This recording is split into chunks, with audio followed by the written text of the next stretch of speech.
ये है टारगेट का ऑब्जेक्टिव क्वेश्चंस, ठीक है, क्वेश्चन पेपर। इसमें साथ में मॉडल पेपर्स भी हैं, ये 2024 के लिए दिया हुआ है, ठीक है।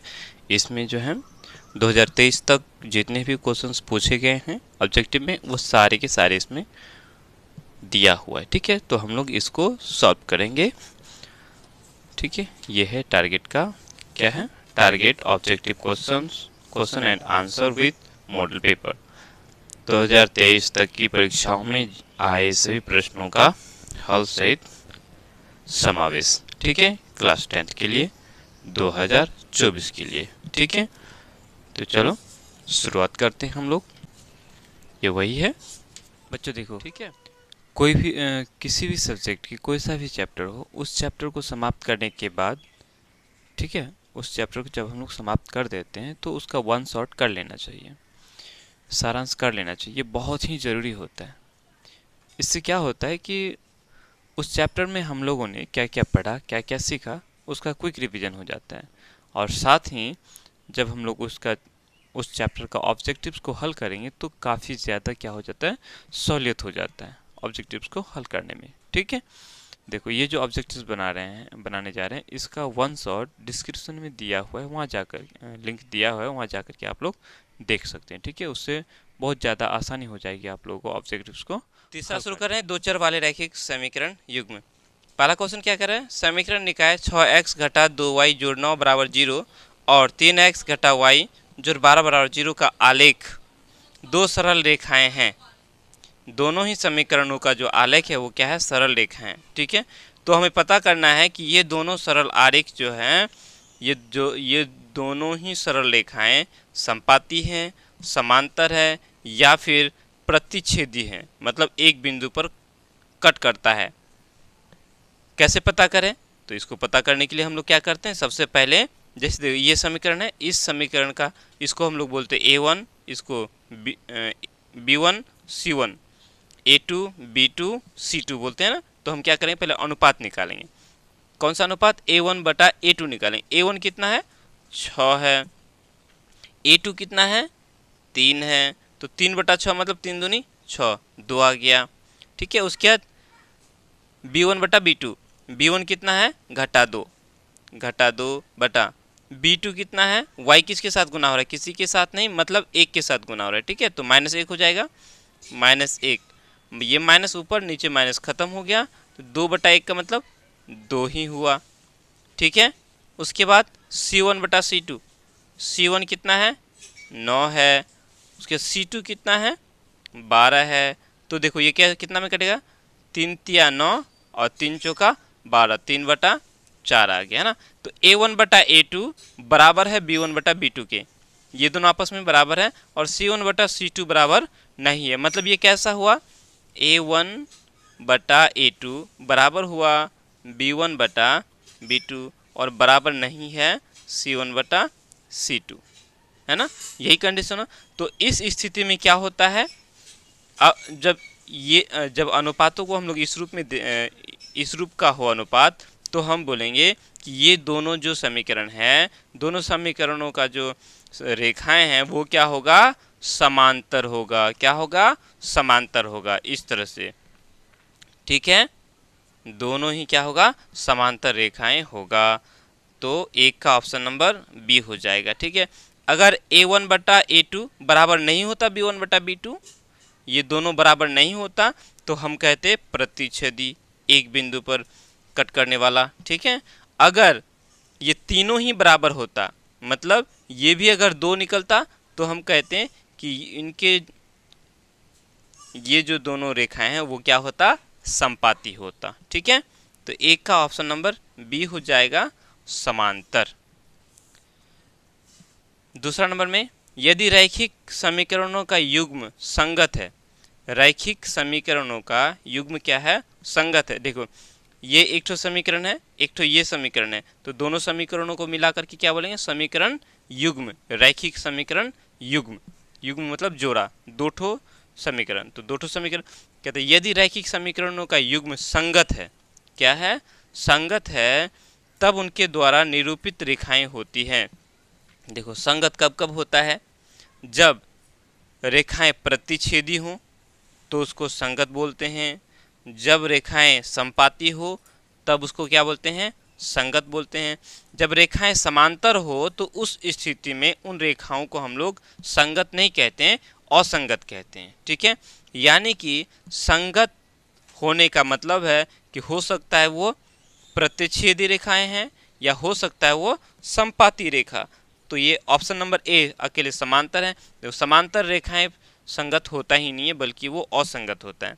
हमेशा प्रतिच्छेदी नहीं, प्रतिच्छेदी रेखाएं संगत होती हैं और समपाती भी संगत होती हैं। मतलब ऑप्शन नंबर डी हो जाएगा, प्रतिच्छेदी या समपाती।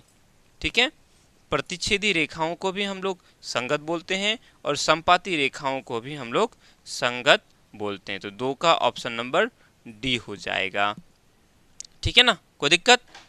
चलो, तीसरा प्रश्न कह रहा है दो चर एक्स वाई, ये दोनों चर हो गया, एक्स वाई में रैखिक समीकरण, ये रैखिक समीकरण हो गया। ठीक है, ए एक्स जोड़ बी वाई जोड़ सी बराबर 0, ये क्या हो गया, रैखिक समीकरण हो गया। कि वास्तविक संख्याओं के समुच्चय में कितने हल होंगे, वास्तविक संख्याओं के समुच्चय में कितने हल होंगे। तो देखो, इस समीकरण का कितना हल होगा, क्या एक ही हल होगा, दो होगा, तीन होगा, इनमें से कोई नहीं। तो तीन का ऑप्शन नंबर डी हो जाएगा, इनमें से कोई नहीं। इनका कितना हल होगा, अनंत हल हो सकता है। ठीक है, A B C, A B C कुछ मान हम लोग लेके चलेंगे तो x और y का मान बदलते जाएगा, न जाने कितने मान आ जाए। ठीक है, कोई दिक्कत?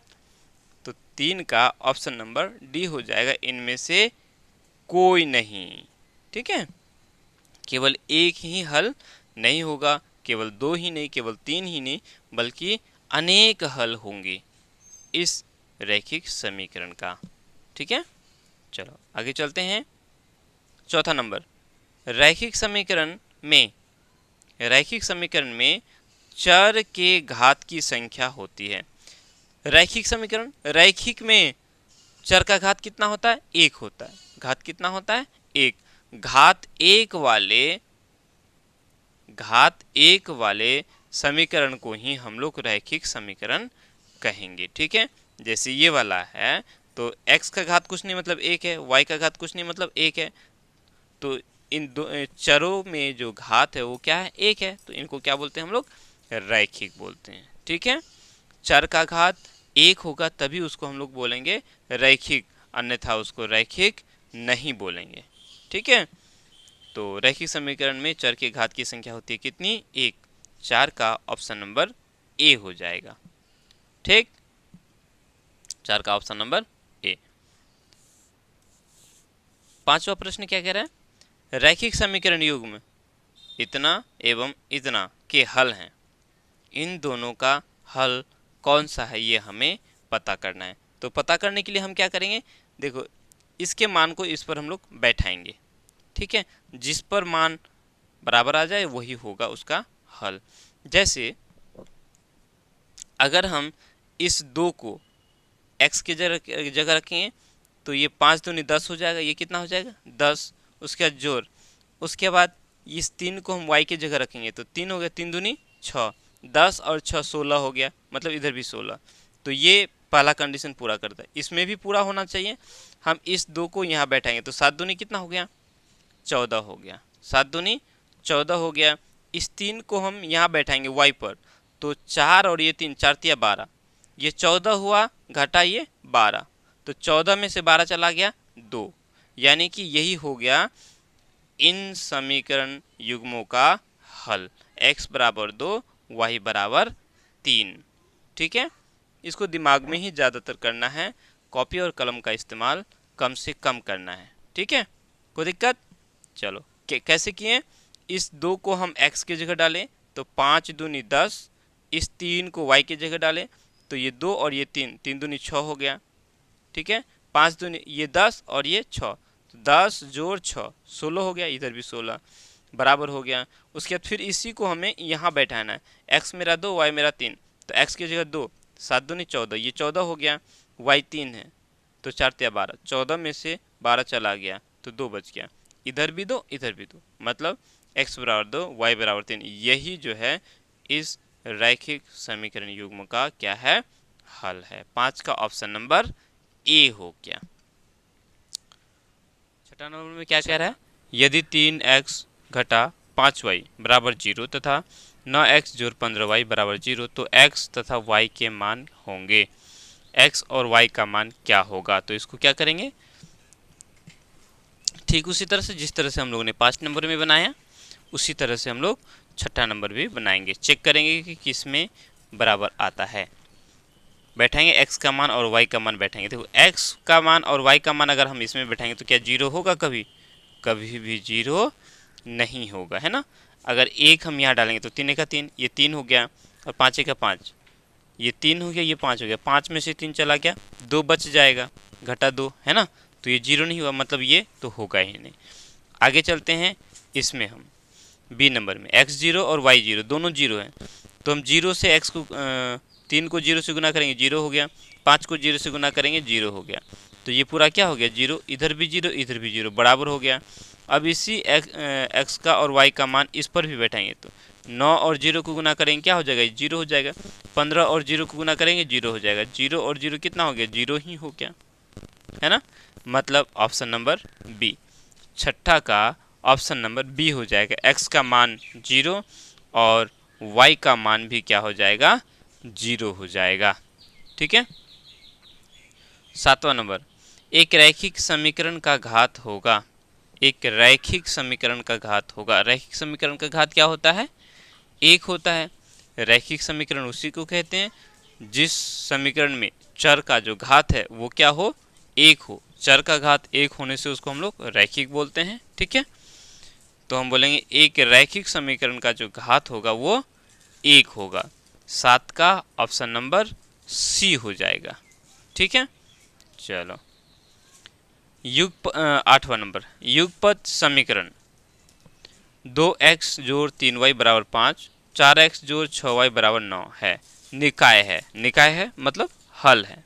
ठीक है, यानी x और y का जो मान होगा वो कैसा होगा। ठीक है, समीकरण का निकाय क्या होगा, असंगत होगा, अद्वितीय हल होगा, अपरिमित रूप से अनेक हल होगा, इनमें से कोई नहीं। तो इसको पता करने के लिए हम क्या करते हैं, अनुपात निकालेंगे a1 और ये b1। a1 मेरा 2 है, b1 मेरा 4 है, तो 2 का 2, 2 दूनी 4, 1/2 हो गया, है ना, कोई दिक्कत। उसके बाद b1 बटा b2, b1 मेरा 3 है और b2 मेरा 6 है, तो 3 का 3, 3 दूनी 6, ये भी 1/2 आ गया, है ना। तो a1 बटा a2 बराबर है b1 बटा b2। अब c1 बटा c2 भी निकाल लेंगे। c1 कितना है, c1 है हम लोग का 5 और घटा 5, इसको हम बराबर की इस पार लेके आएंगे तो घटा हो जाएगा, यानी घटा 5, और c2 है घटा 9। ठीक है, बराबर की इस पार लाएंगे तो घटा हो जाएगा। वैसे यहाँ फर्क पड़ने वाला नहीं है, फिर भी हमें ध्यान देना है। तो माइनस माइनस खत्म हो गया, 5/9 हो गया। मतलब a1 बटा a2 और b1 बटा b2 दोनों आपस में बराबर है, लेकिन c1 बटा c2 बराबर नहीं है, क्योंकि ये 5/9 आ गया, बराबर नहीं है। ऐसा हो गया ना, a1 बटा a2 बराबर b1 बटा b2 बराबर नहीं है c1 बटा c2।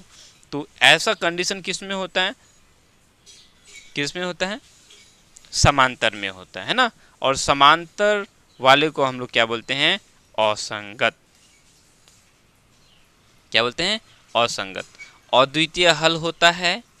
अद्वितीय हल होने के लिए क्या होना चाहिए, a1 बटा a2 बराबर नहीं होना चाहिए b1 बटा b2 के। अगर ऐसा होता तो वो अद्वितीय हल होता। अपरिमित रूप से अनेक हल होने के लिए,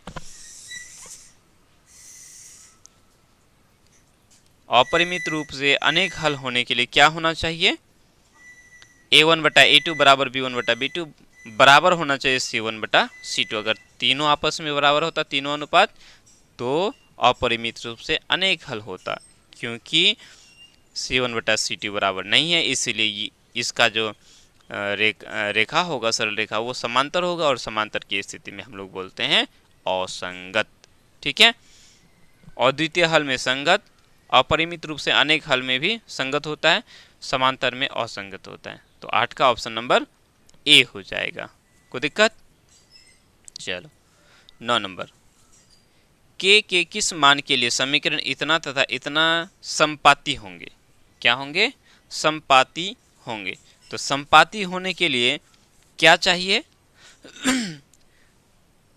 अगर ये समीकरण और ये समीकरण समपाती है तो उस कब होता है? जब a1 बटा a2 बराबर b1 बटा b2 बराबर c1 बटा c2 होता है। आपस में तीनों अनुपात जब बराबर होता है तब उस स्थिति में वो क्या होते हैं? समपाती होते हैं, है ना। तो हमें k का मान निकालना है, तो हम क्या करेंगे? यहाँ लिखेंगे a1 बटा a2 लिखेंगे। a1 कितना है? x किसके साथ गुना है? कुछ नहीं, मतलब 1 के साथ, 1 हो गया, बटा a2, a2 कितना है? 2 है, बराबर होगा किसके? b1 बटा b2 के। b1 कितना है? 2 है, b2 कितना है? k है, b2 k है। देखो अब हमें आगे लेने की ज़रूरत नहीं है, c1 बटा c2 लेने की ज़रूरत नहीं है, ठीक है। a1 बटा a2 बराबर b1 बटा b2 कर ली, इसी में से निकल जाएगा। तो हम क्या करेंगे? इस k को इस पार लेके आएंगे, ये k इस 1 के साथ गुना हो जाएगा, तो क्या हो जाएगा?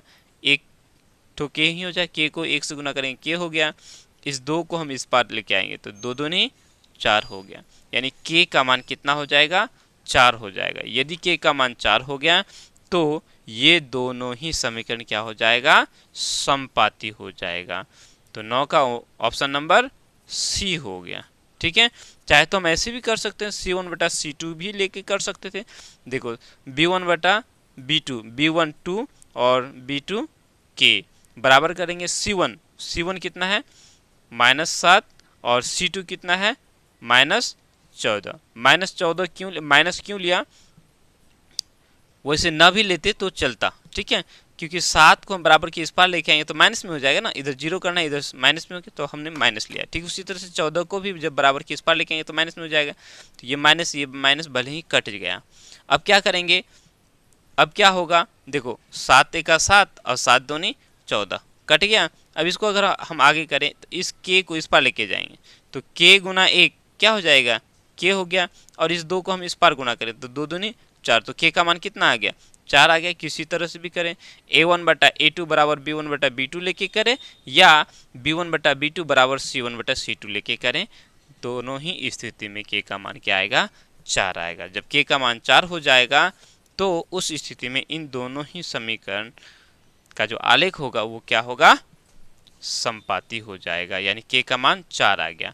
9 का ऑप्शन नंबर सी हो गया, ठीक है। 10 नंबर, k के किस मान के लिए समीकरण 3x घटा y बराबर घटा 8 तथा 6x घटा ky बराबर -16 समपाती रेखाओं को प्रदर्शित करता है? जैसे 9वां बनाए ठीक उसी तरह से समपाती होने के लिए क्या होगा? a1 बटा a2 बराबर b1 बटा b2 बराबर c1 बटा c2 होगा। तो हम लोग चूंकि ये जो k है b2 में है, ये पहला समीकरण में a1 b1 c1, ठीक है, उसके बाद ये a2 b2 c2 हो गया, तो ये b में है, तो हम क्या करेंगे? a1 बटा a2 बराबर b1 बटा b2 कर लेंगे, उतना में ही हम लोग का k का मान निकल जाएगा। है 3 है, ठीक है। उसके बाद a2 कितना है? 6 है, बराबर b1 कितना है? b1 कुछ नहीं मतलब -1 है। y किसके साथ गुना हो रहा है? 1 के साथ, तो 1 -1 हो गया, बटा b2 कितना है? -k है, -k, तो ये ऊपर वाला माइनस और नीचे वाला माइनस दोनों क्या हो जाएगा? खत्म हो जाएगा, ठीक है। अब आगे देखो, इस यहाँ क्या हो गया? 3 का 3 और 3 दूनी 6 हो गया, है ना। तो इस k को हम इस 1 के साथ गुना करेंगे तो k हो गया, और इस 2 को हम इस 1 के साथ गुना करेंगे तो क्या हो जाएगा? 2 हो जाएगा, यानी k का मान कितना आ गया? 2 आ गया, ठीक है। k का मान जब 2 हो जाए तो ये दोनों ही समीकरण क्या हो जाएगा? समपाती हो जाएगा, यानी दोनों समीकरण समपाती रेखाओं को प्रदर्शित करेगा। तो k का मान 2, 10 का ऑप्शन नंबर ए हो जाएगा, ठीक है। 10 का ऑप्शन नंबर ए। आगे बढ़ते हैं।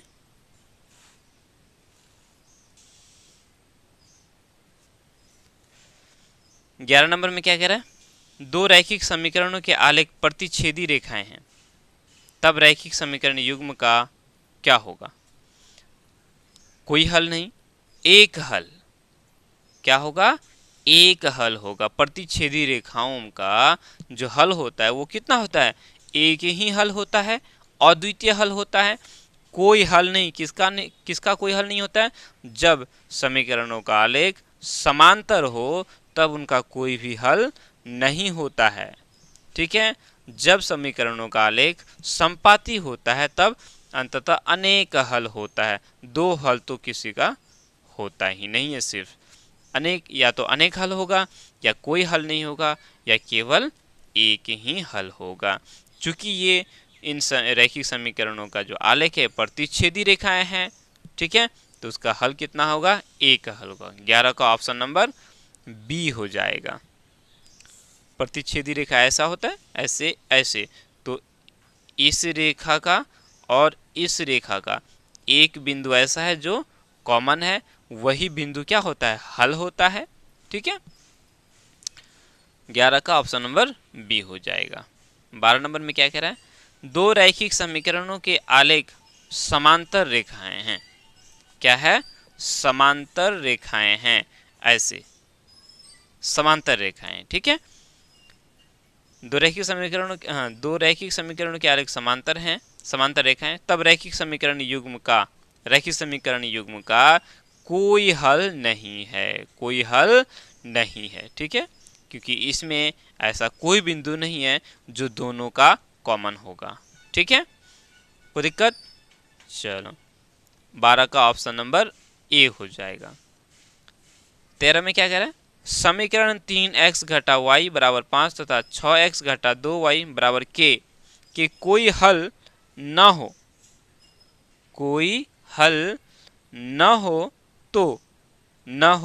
तो क्या करना पड़ेगा। देखो, कोई हल नहीं होने के लिए क्या होना पड़ेगा। कोई हल कब नहीं होता, जब रेखाएं समांतर होती है। समांतर किस स्थिति में होता है, तो जब b1 बटा b2 बराबर c1 बटा c2 बराबर नहीं होता है। ठीक है, कोई दिक्कत। तो हम यही स्थिति को अप्लाई करेंगे।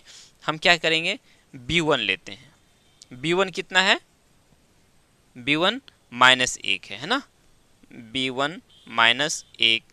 उसके बाद b2 कितना है, -2 बराबर नहीं। c1 को कितना है, या तो 5 है ना, इसको घटा 5 लिखेंगे। ठीक है, क्योंकि इस 5 को बराबर के उस पार लेके जाएंगे तो घटा हो जाएगा, क्योंकि ये 5 जोड़ में है, इस पार आएगा तो घटा में हो जाएगा। उसके बाद c2 मेरा k है, तो यहाँ -k लिखेंगे। माइनस क्यों लिखा, क्योंकि इसको बराबर के इस पार लेके आ जाना। वैसे यहाँ नहीं लिखेंगे तो कोई फर्क नहीं पड़ने वाला है, वो अलग बात है। तो ये माइनस खत्म, ये भी माइनस खत्म हो गया। इस k को हम इस पार लेके आ जाएंगे तो k गुना 1 करेंगे तो क्या हो जाएगा, k हो जाएगा। ठीक है, उसके बाद ये बराबर नहीं लिखेंगे, इस 2 को इस पार लेके आएंगे तो 2 और 5 को गुना करेंगे, 5 तो नहीं 10, यानी k का मान 10 नहीं होना चाहिए। k बराबर नहीं होना चाहिए 10। तो ऑप्शन नंबर देखो, ऑप्शन नंबर सी है ना, ऑप्शन नंबर सी में देखो k बराबर नहीं है 10। जब k का मान 10 नहीं होगा तब उस स्थिति में क्या होगा कि ये जो दोनों समीकरण है, इन दोनों समीकरणों का कोई हल नहीं होगा। ठीक है, कोई दिक्कत। चलो आगे बढ़ते हैं, अब हम लोग 14 नंबर की ओर।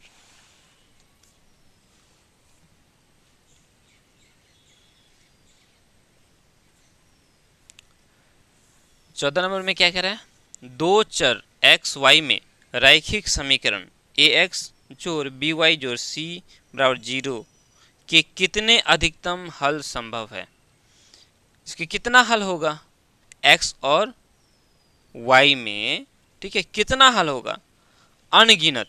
इतना हल होगा कि हम इसको बता ही नहीं सकते, क्योंकि एक ही समीकरण है ना, है कि नहीं, एक ही समीकरण है। इसका आलेख हम लोग, इसका जो आलेख होगा तो x y का कितना कितना हल निकल जाएगा, है ना, x और y का मान कितना होगा कितना होगा हम ये नहीं बता सकते, ठीक है। जब दो समीकरण होता, ठीक है, और दोनों प्रतिच्छेदी होता, तब हम कहते कि उसका एक हल होगा। दो समीकरण होता, यदि दोनों समांतर होता तो बोलते कि उसका कोई हल नहीं होगा, है ना। जब यदि दो समीकरण होता और दोनों एक दूसरे के ऊपर चढ़ा हुआ यानी कि संपाती होता तो बोलते अनगिनत हल होगा। ठीक उसी तरह से ये भी, इसका भी जो हल होगा वो कितना होगा, अनंत। बता ही नहीं सकते कि कितना।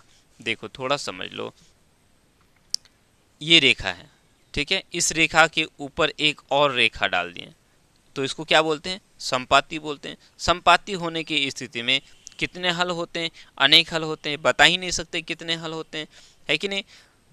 जो बिंदु पहले वाले रेखा का होगा वही बिंदु ऊपर वाले रेखा का होगा, तो हो गया ना हल। कितना सारा हल होगा हम इसकी काउंटिंग नहीं कर सकते कितना कितना, ठीक है। ठीक उसी तरह से अब ये रेखा है, ये क्या है, रेखा है इस समीकरण का, ये ax जोड़ by जोड़ c बराबर 0 का ये एक रेखा है, ठीक है। तो इसका कितना हल होगा बता सकते हैं। x और y का मान, तो प्रत्येक बिंदु में x और y का मान निकलता है ना। तो 14 का ऑप्शन नंबर क्या हो जाएगा, सी हो जाएगा, ठीक है। चलो 15 नंबर में कहता है समीकरण युग्म 2x जोड़ 3y 2x जोड़ 3y बराबर 5 तथा 4x जोड़ 6y बराबर 15 का है। 15 का है, क्या है, अद्वितीय हल है, अनंत हल है, कोई हल नहीं, इनमें से कोई नहीं। तो इसको दिमाग में ही करना है, विशेष तौर पर प्रयास करना है कि इसको दिमाग में ही करें, ठीक है। मैं इसको यहाँ बता देता हूँ, अलग बात है, लेकिन आप लोगों को प्रैक्टिस करना है, माइंड में इसको सेटअप कर लें। देखो हम इसका पहले क्या करेंगे, अनुपात निकालेंगे। तो ये a1 बटा a2 करेंगे। a1 मेरा 2 है और a2 मेरा 4 है, तो 2 बटा 4, 2 बटा 4 का मतलब क्या, 1 बटा 2 हो जाएगा। 2 बटा 4 कितना हो जाएगा, 1 बटा 2 हो जाएगा। 2 का 2, 2 दूनी 4, तो 1 बटा 2 हो गया। अब उसके बाद b1 बटा b2 करेंगे। b1 कितना है, 3 है। b2 कितना है, 6 है, तो 3 का 3, 3 दूनी 6, कितना हो गया, 1 बटा 2 आ गया, है ना। a1 बटा a2 1 बटा 2, b1 बटा b2 1 बटा 2, ये दोनों क्या हो गया, आपस में बराबर हो गया। अब हम c1 बटा c2 करेंगे, तो c1 कितना है, 5 बटा c2 कितना है, 15। यहाँ हम लोग माइनस को नहीं लिख रहे हैं, ठीक है। वैसे यहाँ माइनस होगा तो भी माइनस दोनों क्या हो जाएगा, कट जाएगा। ये 5 इधर आएगा तो माइनस में हो जाएगा, ये 15 इधर आएगा तो माइनस में, दोनों माइनस में, तो इसलिए उतना फर्क नहीं पड़ने वाला। तो 5 का 5, 5 तिया 15, ये कितना आ गया, 1 बटा 3 आ गया, है ना। 1 बटा 2, 1 बटा 2 और ये 1 बटा 3, ये दोनों तो बराबर हुआ, ये बराबर नहीं हुआ। तो ऐसा स्थिति किस में होता है, ऐसा स्थिति जब समांतर हो, रेखाएं क्या हो, जब समांतर हो, और समांतर होने की स्थिति में उसका कोई भी हल नहीं होता है, कोई हल नहीं होता है।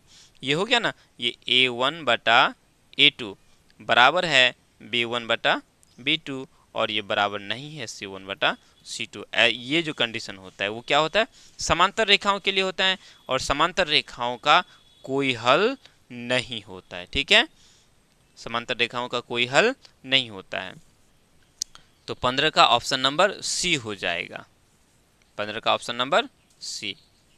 16 नंबर, यदि रैखिक समीकरण का युग्म असंगत है तो उसे निरूपित करने वाली रेखाएं होंगी। असंगत, असंगत किसका होता है, समांतर रेखाओं का, समांतर रेखाओं के युग्म को हम लोग असंगत बोलते हैं, ठीक है। कोई दिक्कत, जब रेखाएं प्रतिच्छेदी हो तो उसको संगत बोलेंगे, जब रेखाएं समपाती हो तो संगत बोलेंगे, जब रेखाएं समांतर हो तो हम उन्हें असंगत कहेंगे। क्या कहेंगे, असंगत कहेंगे, ठीक है। तो यहाँ क्या कहा, रैखिक समीकरण का युग्म जो है असंगत है। जब असंगत है तो वो क्या होगा, समांतर रेखाएं होगा। तो ऑप्शन नंबर ए, 16 का ऑप्शन नंबर ए। तो उसे निरूपित करने वाली रेखाएं क्या होंगी, समांतर होंगी। 16 का ऑप्शन नंबर ए हो जाएगा।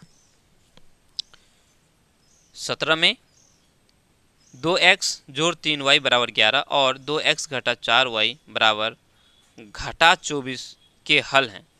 इसका हल कौन कौन सा है ये हम लोगों को पता करना है। तो हल का पता करने के लिए हम क्या करेंगे, x और y का मान को उन दोनों समीकरणों में बैठाकर हम लोग चेक कर लेंगे। ठीक है, अगर पहले को हम लोग चेक करते हैं तो कितना हो जाता है, देखो ये 2 है, x 2 और y 4, तो ये 2 2 दूनी 4 हो गया, ये 4 और y मेरा 4, तो 4 तिया 12, 3 और ये y 4, तो 4 तिया 12 हो गया, 12 और ये 4, 12 4 कितना हो गया, 16 हो गया, और यहाँ कितना है 11, इधर 16 और इधर 11 बराबर हुआ क्या, नहीं हुआ, तो ऑप्शन नंबर ए होगा ही नहीं। अगर हम इस दूसरे नंबर की बात करेंगे तो ये भी नहीं होगा, क्यों नहीं होगा, देखो -2 है, तो -2 को हम इस 2 से गुना करेंगे तो कितना है, -4 हो गया, 2 गुना -2 -4 हो गया। ठीक है, दिमाग में करना है, ध्यान से दिमाग में ध्यान रखना, ठीक है, जितना ज़्यादा प्रैक्टिस करेंगे उतना ज़्यादा बेनिफिट होगा। उसके बाद इस -5 को हम -5 को 3 से गुना करें तो 3 गुना 5, 5 तिया 15 हो जाएगा, माइनस में 15, ये माइनस में, और ये 4 माइनस में, 15 4 19 हो गया, माइनस में ये 11 है, होगा ही नहीं। ठीक है, बराबर नहीं हुआ, तो ये भी रिजेक्ट हो गया। अब हम इसको चेक करते हैं, सी नंबर, -3 है, x बराबर -3, तो 2 और 3 को गुना करेंगे, 3 दूनी 6 हो जाएगा, -6 हो गया, -6 हो गया, और ये 1 है। ठीक है, 3 को हम 1 से गुना करेंगे तो कितना होगा, 3 हो जाएगा, तो 6 में से 3 चला गया, 3 बच गया, ये भी नहीं हुआ।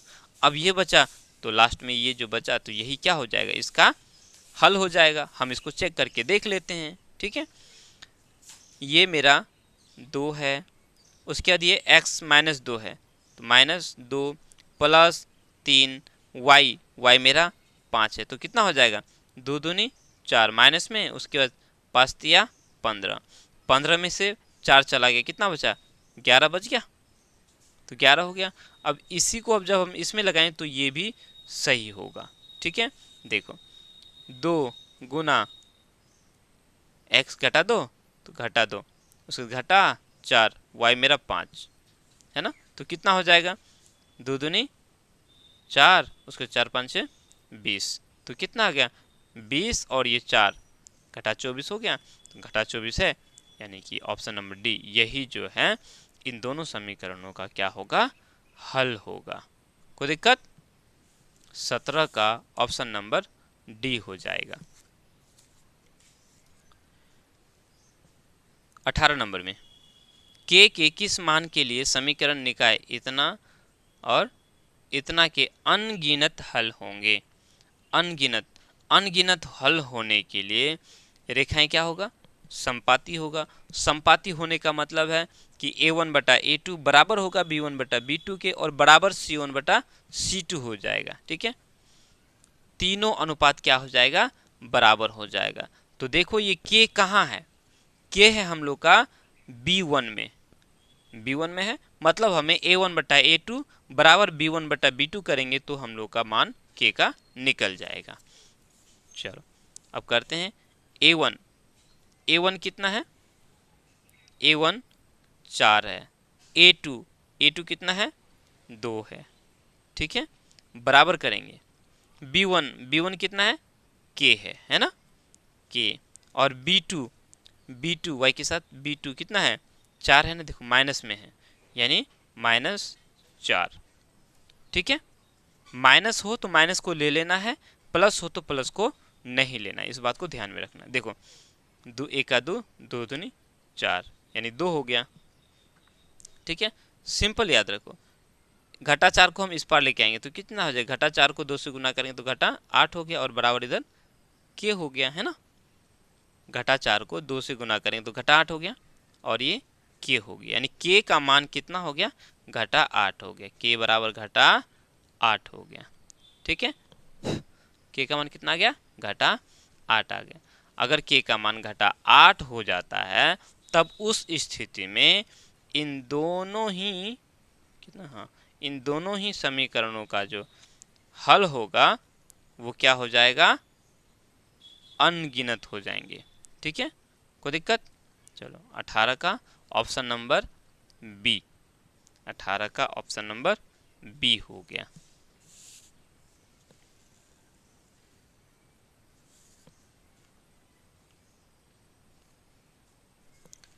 उन्नीस नंबर में क्या कह रहा है, समीकरण निकाय 5x घटा 3y जोड़ 2 बराबर 0 और 6x जोड़ y घटा 2 बराबर 0 का किस प्रकार का हल संभव है। किस प्रकार का हल होगा। वास्तविक एवं अद्वितीय हल संभव नहीं, अनेक हल, इनमें से कोई नहीं। वास्तविक एवं अद्वितीय हल होगा कब, जब दोनों समीकरणों का क्या हो, प्रतिच्छेदी रेखाएं हो। या दूसरा ये कहेंगे a1 बटा a2 बराबर नहीं होना चाहिए b1 बटा b2। जब a1 बटा a2 और b1 बटा b2 बराबर नहीं होगा तब कहेंगे अद्वितीय हल है। यदि a1 बटा a2 बराबर b1 बटा b2 हो और c1 बटा c2 बराबर नहीं हो तो उस स्थिति में क्या होगा, हल नहीं होगा। यदि a1 बटा a2, b1 बटा b2 और c1 बटा c2 तीनों अनुपात आपस में बराबर हो तो उस स्थिति में अनेक हल होगा। तो चेक कर लेते हैं a1 बटा a2, b1 बटा b2 और c1 बटा c2 करके। ठीक है, तो a1 कितना है, देखो a1, हाँ a1 5 है बटा a2 6 है। फिर हम करेंगे b1 घटा 3 है, b2 1 है। यही देख लो, यहाँ हम देखेंगे 5 बटा 6 है और ये घटा 3 बटा 1 मतलब घटा 3। 5 बटा 6 और घटा 3 में आपस में बराबर है, बराबर नहीं है। a1 बटा a2 बराबर नहीं है b1 बटा b2 के। तो ये स्थिति क्या कहता है, ये कहता है कि ये दोनों जो समीकरण है, इन दोनों समीकरणों का केवल और केवल एक ही हल होगा, यानी वास्तविक एवं अद्वितीय हल होगा। तो 19 का ऑप्शन नंबर ए हो जाएगा। ठीक है, 20 नंबर, समीकरण लिखा है इतना और इतना में अचर ए के किस मान के लिए एक अद्वितीय हल होंगे। ए के किस मान के लिए अद्वितीय हल होंगे। ए कहाँ है ये पहले पता करो। ये a1, ये b1, b में है ना b1। ठीक है, तो हम अद्वितीय हल होने के लिए क्या करना पड़ेगा, a1 बटा a2 बराबर b1 बटा b2 नहीं होना चाहिए, है ना। तो उसी को लेके हम लोग कर लेंगे। a1 कितना है, 2 है बटा a2 कितना है, 3 है, बराबर नहीं होना चाहिए, बराबर नहीं होना चाहिए। b1 कितना है, b1 मेरा a है बटा b2 कितना है, -5। ठीक है, a को इस पार रहने दो और -5 को इस पार लेके आ जाओ। तो -5 को इस पार लेके आओगे तो क्या हो जाएगा, 2 के साथ गुना हो जाएगा, 5 दूनी 10 बटा 3 और बराबर नहीं होगा a। यानी कि a का मान -10 बटा 3 नहीं होना चाहिए। a बराबर नहीं होना चाहिए -3 बटा 10। इसको हम लोग ऐसे भी लिख सकते हैं, a बराबर नहीं घटा 10 बटा 3। अब देखो ये कहाँ है, ऑप्शन नंबर बी में।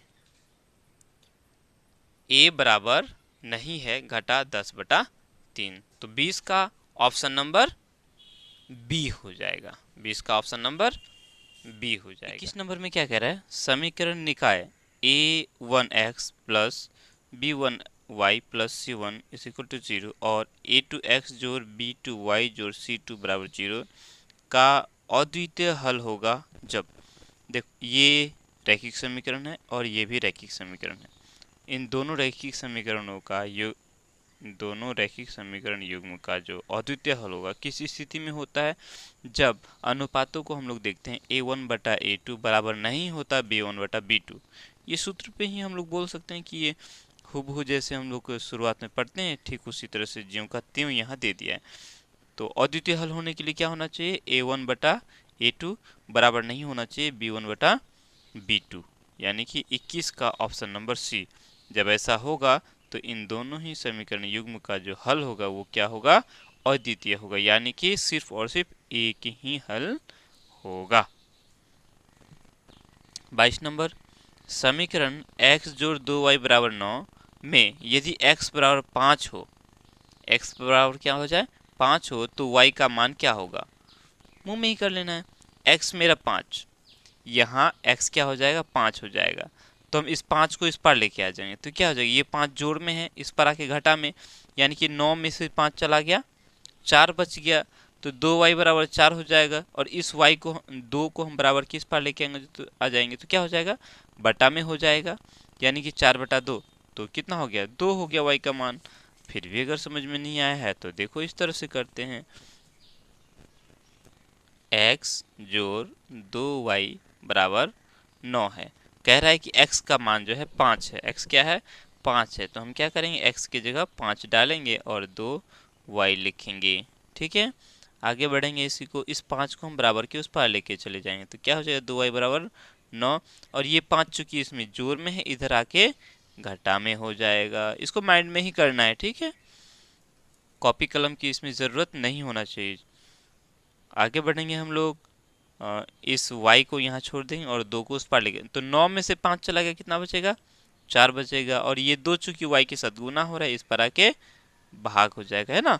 तो 4/2 का मतलब 2 दूनी 4। तो y का मान कितना हो गया, 2 हो गया। अब देखो जब y का मान 2 हो जाएगा, जब यहाँ y का मान 2 हो जाएगा तो 2 दूनी 4 और ये 5, 5 4 9, इधर भी 9 इधर भी 9, बात बराबर हो गया। तो 22 का ऑप्शन नंबर 2 का है, ऑप्शन नंबर बी हो जाएगा। 23 नंबर में, यदि रैखिक समीकरणों के आलेख एक बिंदु पर काटे, रैखिक समीकरणों का आलेख कितने बिंदुओं पर काटे, एक बिंदुओं पर काटे, तो समीकरण निकाय निम्नांकित में से किस प्रकार का होगा। जब एक बिंदु पर काटे मतलब प्रतिच्छेदी, एक बिंदु पर काटने का मतलब प्रतिच्छेदी, और प्रतिच्छेदी को हम लोग बोलते हैं अविरोधी। क्या बोलते हैं, प्रतिच्छेदी को अविरोधी बोलेंगे। ठीक है, प्रतिच्छेदी को अविरोधी बोलेंगे। वहीं अगर समांतर होता तो उसको विरोधी बोलते, अगर संपाती होता तो उसको आश्रित बोलते। ठीक, तो 23 का ऑप्शन नंबर सी हो जाएगा, प्रतिच्छेदी रेखाओं को हम लोग अविरोधी बोलेंगे। कोई दिक्कत, चलो 23 का ऑप्शन नंबर सी अविरोधी। 24 नंबर, जब दो चर वाले रैखिक समीकरणों का आलेख संपाती होता है तब उनके हल होंगे। संपाती, दो आलेख दोनों एक दूसरे के ऊपर चढ़ा हुआ। ठीक है, कैसे, जैसे ये एक समीकरण का ये आलेख है, ये रेखा है, ठीक है, इसके ऊपर दूसरा इसी के ऊपर है, तो इसको बोलते हैं संपाती। जब दो चर वाले समीकरणों का आलेख संपाती होता है तब उनके हल कितने होते हैं। हल कितना होगा, देखो जो x और y का मान पहला रेखा का होगा वही दूसरी रेखा का भी होगा, मतलब अनेक हल होंगे, इतने हल होंगे कि हम उनको ज्ञात ही नहीं कर सकते। 1 2 3 अनगिनत, कितने हल होंगे, अनगिनत। संपाती होने की स्थिति में जो उस दोनों समीकरणों का जो हल होता है वो कितना होता है, अनगिनत। 24 का ऑप्शन नंबर डी हो जाएगा। 25 नंबर, युग्म समीकरण इतना और इतना के अनंत हल होंगे। ये समीकरण और एक ये समीकरण है, दोनों का अनंत हल होगा। अनंत हल होगा कब, अनंत हल कब होता है, एक हल होता है जब रेखाएं प्रतिच्छेदी हों। ठीक है, अब प्रतिच्छेदी होने के लिए a1/a2 बराबर नहीं होना चाहिए b1/b2। समांतर, जब समांतर होता है उस स्थिति में उसका कोई हल नहीं होता है। जब रेखाएं क्या हो, समांतर हो, तब उस स्थिति में कोई हल नहीं होता है। और समांतर कब होता है, जब a1/a2 बराबर b1/b2 होता है और c1/c2 बराबर नहीं होता है, तो उस स्थिति में उसको हम लोग क्या बोलते हैं, समांतर बोलते हैं। अनंत हल होने का मतलब है कि दोनों संपाती होगा, अनंत हल होने का मतलब दोनों संपाती होगा। और संपाती होने के लिए जो स्थिति होती है वो क्या होना चाहिए, a1/a2 बराबर b1/b2 बराबर c1/c2 होना चाहिए। अर्थात 25 का ऑप्शन नंबर डी ही सही है। कोई दिक्कत, क्यों, क्योंकि ये जो समीकरण है इन दोनों समीकरणों का जब हम a1/a2 बराबर b1/b2 बराबर c1/c2 अगर हो गया तब कहेंगे कि इन दोनों ही समीकरण युग्म का जो हल होगा वो अनंत होगा। कोई दिक्कत, चलो आगे बढ़ते हैं 26 नंबर, यदि समीकरण x घटा 2y बराबर 3 तथा 3x जोड़ ky बराबर 1 का एक अद्वितीय हल हो। क्या कहा? ये दोनों समीकरण युग्म हैं, इनका एक अद्वितीय हल हो तो अद्वितीय हल कब होता है? जब a1 बटा a2 बराबर नहीं होता है b1 बटा b2 के। अब देखो ध्यान में, k कहाँ है?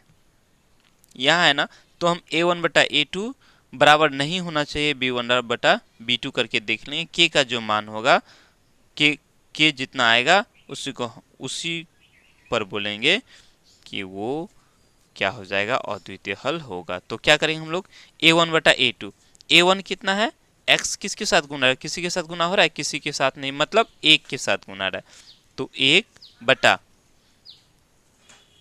a2, a2 कितना है 3, बराबर नहीं होना चाहिए b1 बटा b2, b1 कितना है -2 घटा 2, b1 घटा 2, उसके बाद b2 कितना है k, b2 k। अब देखो हम क्या करेंगे, इस k को इस पार लेके आ जाएंगे, तो k को 1 के साथ गुना करेंगे तो k हो जाएगा, ठीक। इस 3 को इधर गुना करेंगे तो 3 दूनी 6 घटा 6, यानी k बराबर नहीं होना चाहिए घटा 6। तो देखो कहाँ है, k बराबर नहीं होना चाहिए घटा 6, k बराबर नहीं है घटा 6, ऑप्शन नंबर बी है। तो 26 का ऑप्शन नंबर बी। अगर k का मान घटा 6 नहीं है तो घटा 6 के अलावा अगर कुछ और मान होता है तो हम कहेंगे ये क्या हो जाएगा, अद्वितीय हल होगा। अगर घटा 6 होता है तो ये अद्वितीय हल नहीं होगा इसका, ठीक है। k का मान घटा 6 नहीं होना चाहिए, कोई दिक्कत? अब देखो थोड़ा इसको और थोड़ा समझ लेते हैं। अगर ये घटा 6 हो जाता है, k का मान अगर घटा 6 हो जाता है तो क्या हो जाएगा, a1 बटा a2 बराबर b1 बटा b2 हो जाएगा। देखो a1 मेरा 1 है, b1 मेरा 3 है, b2 अगर b2 मेरा घटा 2 है, और सॉरी b1 मेरा घटा 2 है, b1 घटा 2 है, और b2 k का मान अगर घटा 6 ले लेते हैं तो घटा 6, तो ये घटा खत्म, 2 1 2 2 तिया 6, 1/3 हो गया, 1/3 हो गया ना। अब देखो ये a1 बटा a2 और b1 बटा b2 दोनों आपस में क्या हो जाएगा, बराबर हो जाएगा। जब बराबर हो जाएगा तो क्या उसका अद्वितीय हल होगा, नहीं होगा। इसीलिए कहते हैं कि k का मान जो है घटा 6 नहीं होना चाहिए। घटा 6 के अलावा कुछ और हो जाए, मान लेते हैं अगर यहाँ 4 हो जाता तो भी ये दोनों बराबर नहीं होता, कुछ और भी मान आ जाता, ठीक है। तो 26 का ऑप्शन नंबर बी, k का मान बराबर 6, k घटा 6 नहीं होना चाहिए, तब उस स्थिति में क्या हो जाएगा, ये दोनों का जो हल होगा वो अद्वितीय हल होगा। 26 नंबर हो गया। आगे बढ़ते हैं।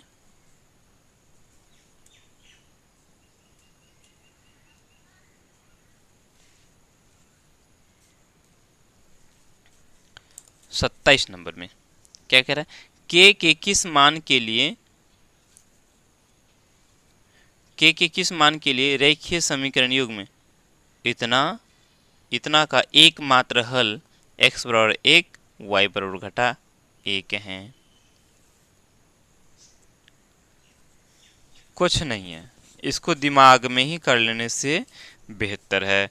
ध्यान दो, x का मान भी दे दिया है, y का मान भी दे दिया है, x और y का मान दे दिया है। किसका मान निकालना है, k का मान। इस समीकरण में ना देखो, पहला समीकरण में क्या k है क्या, नहीं है ना।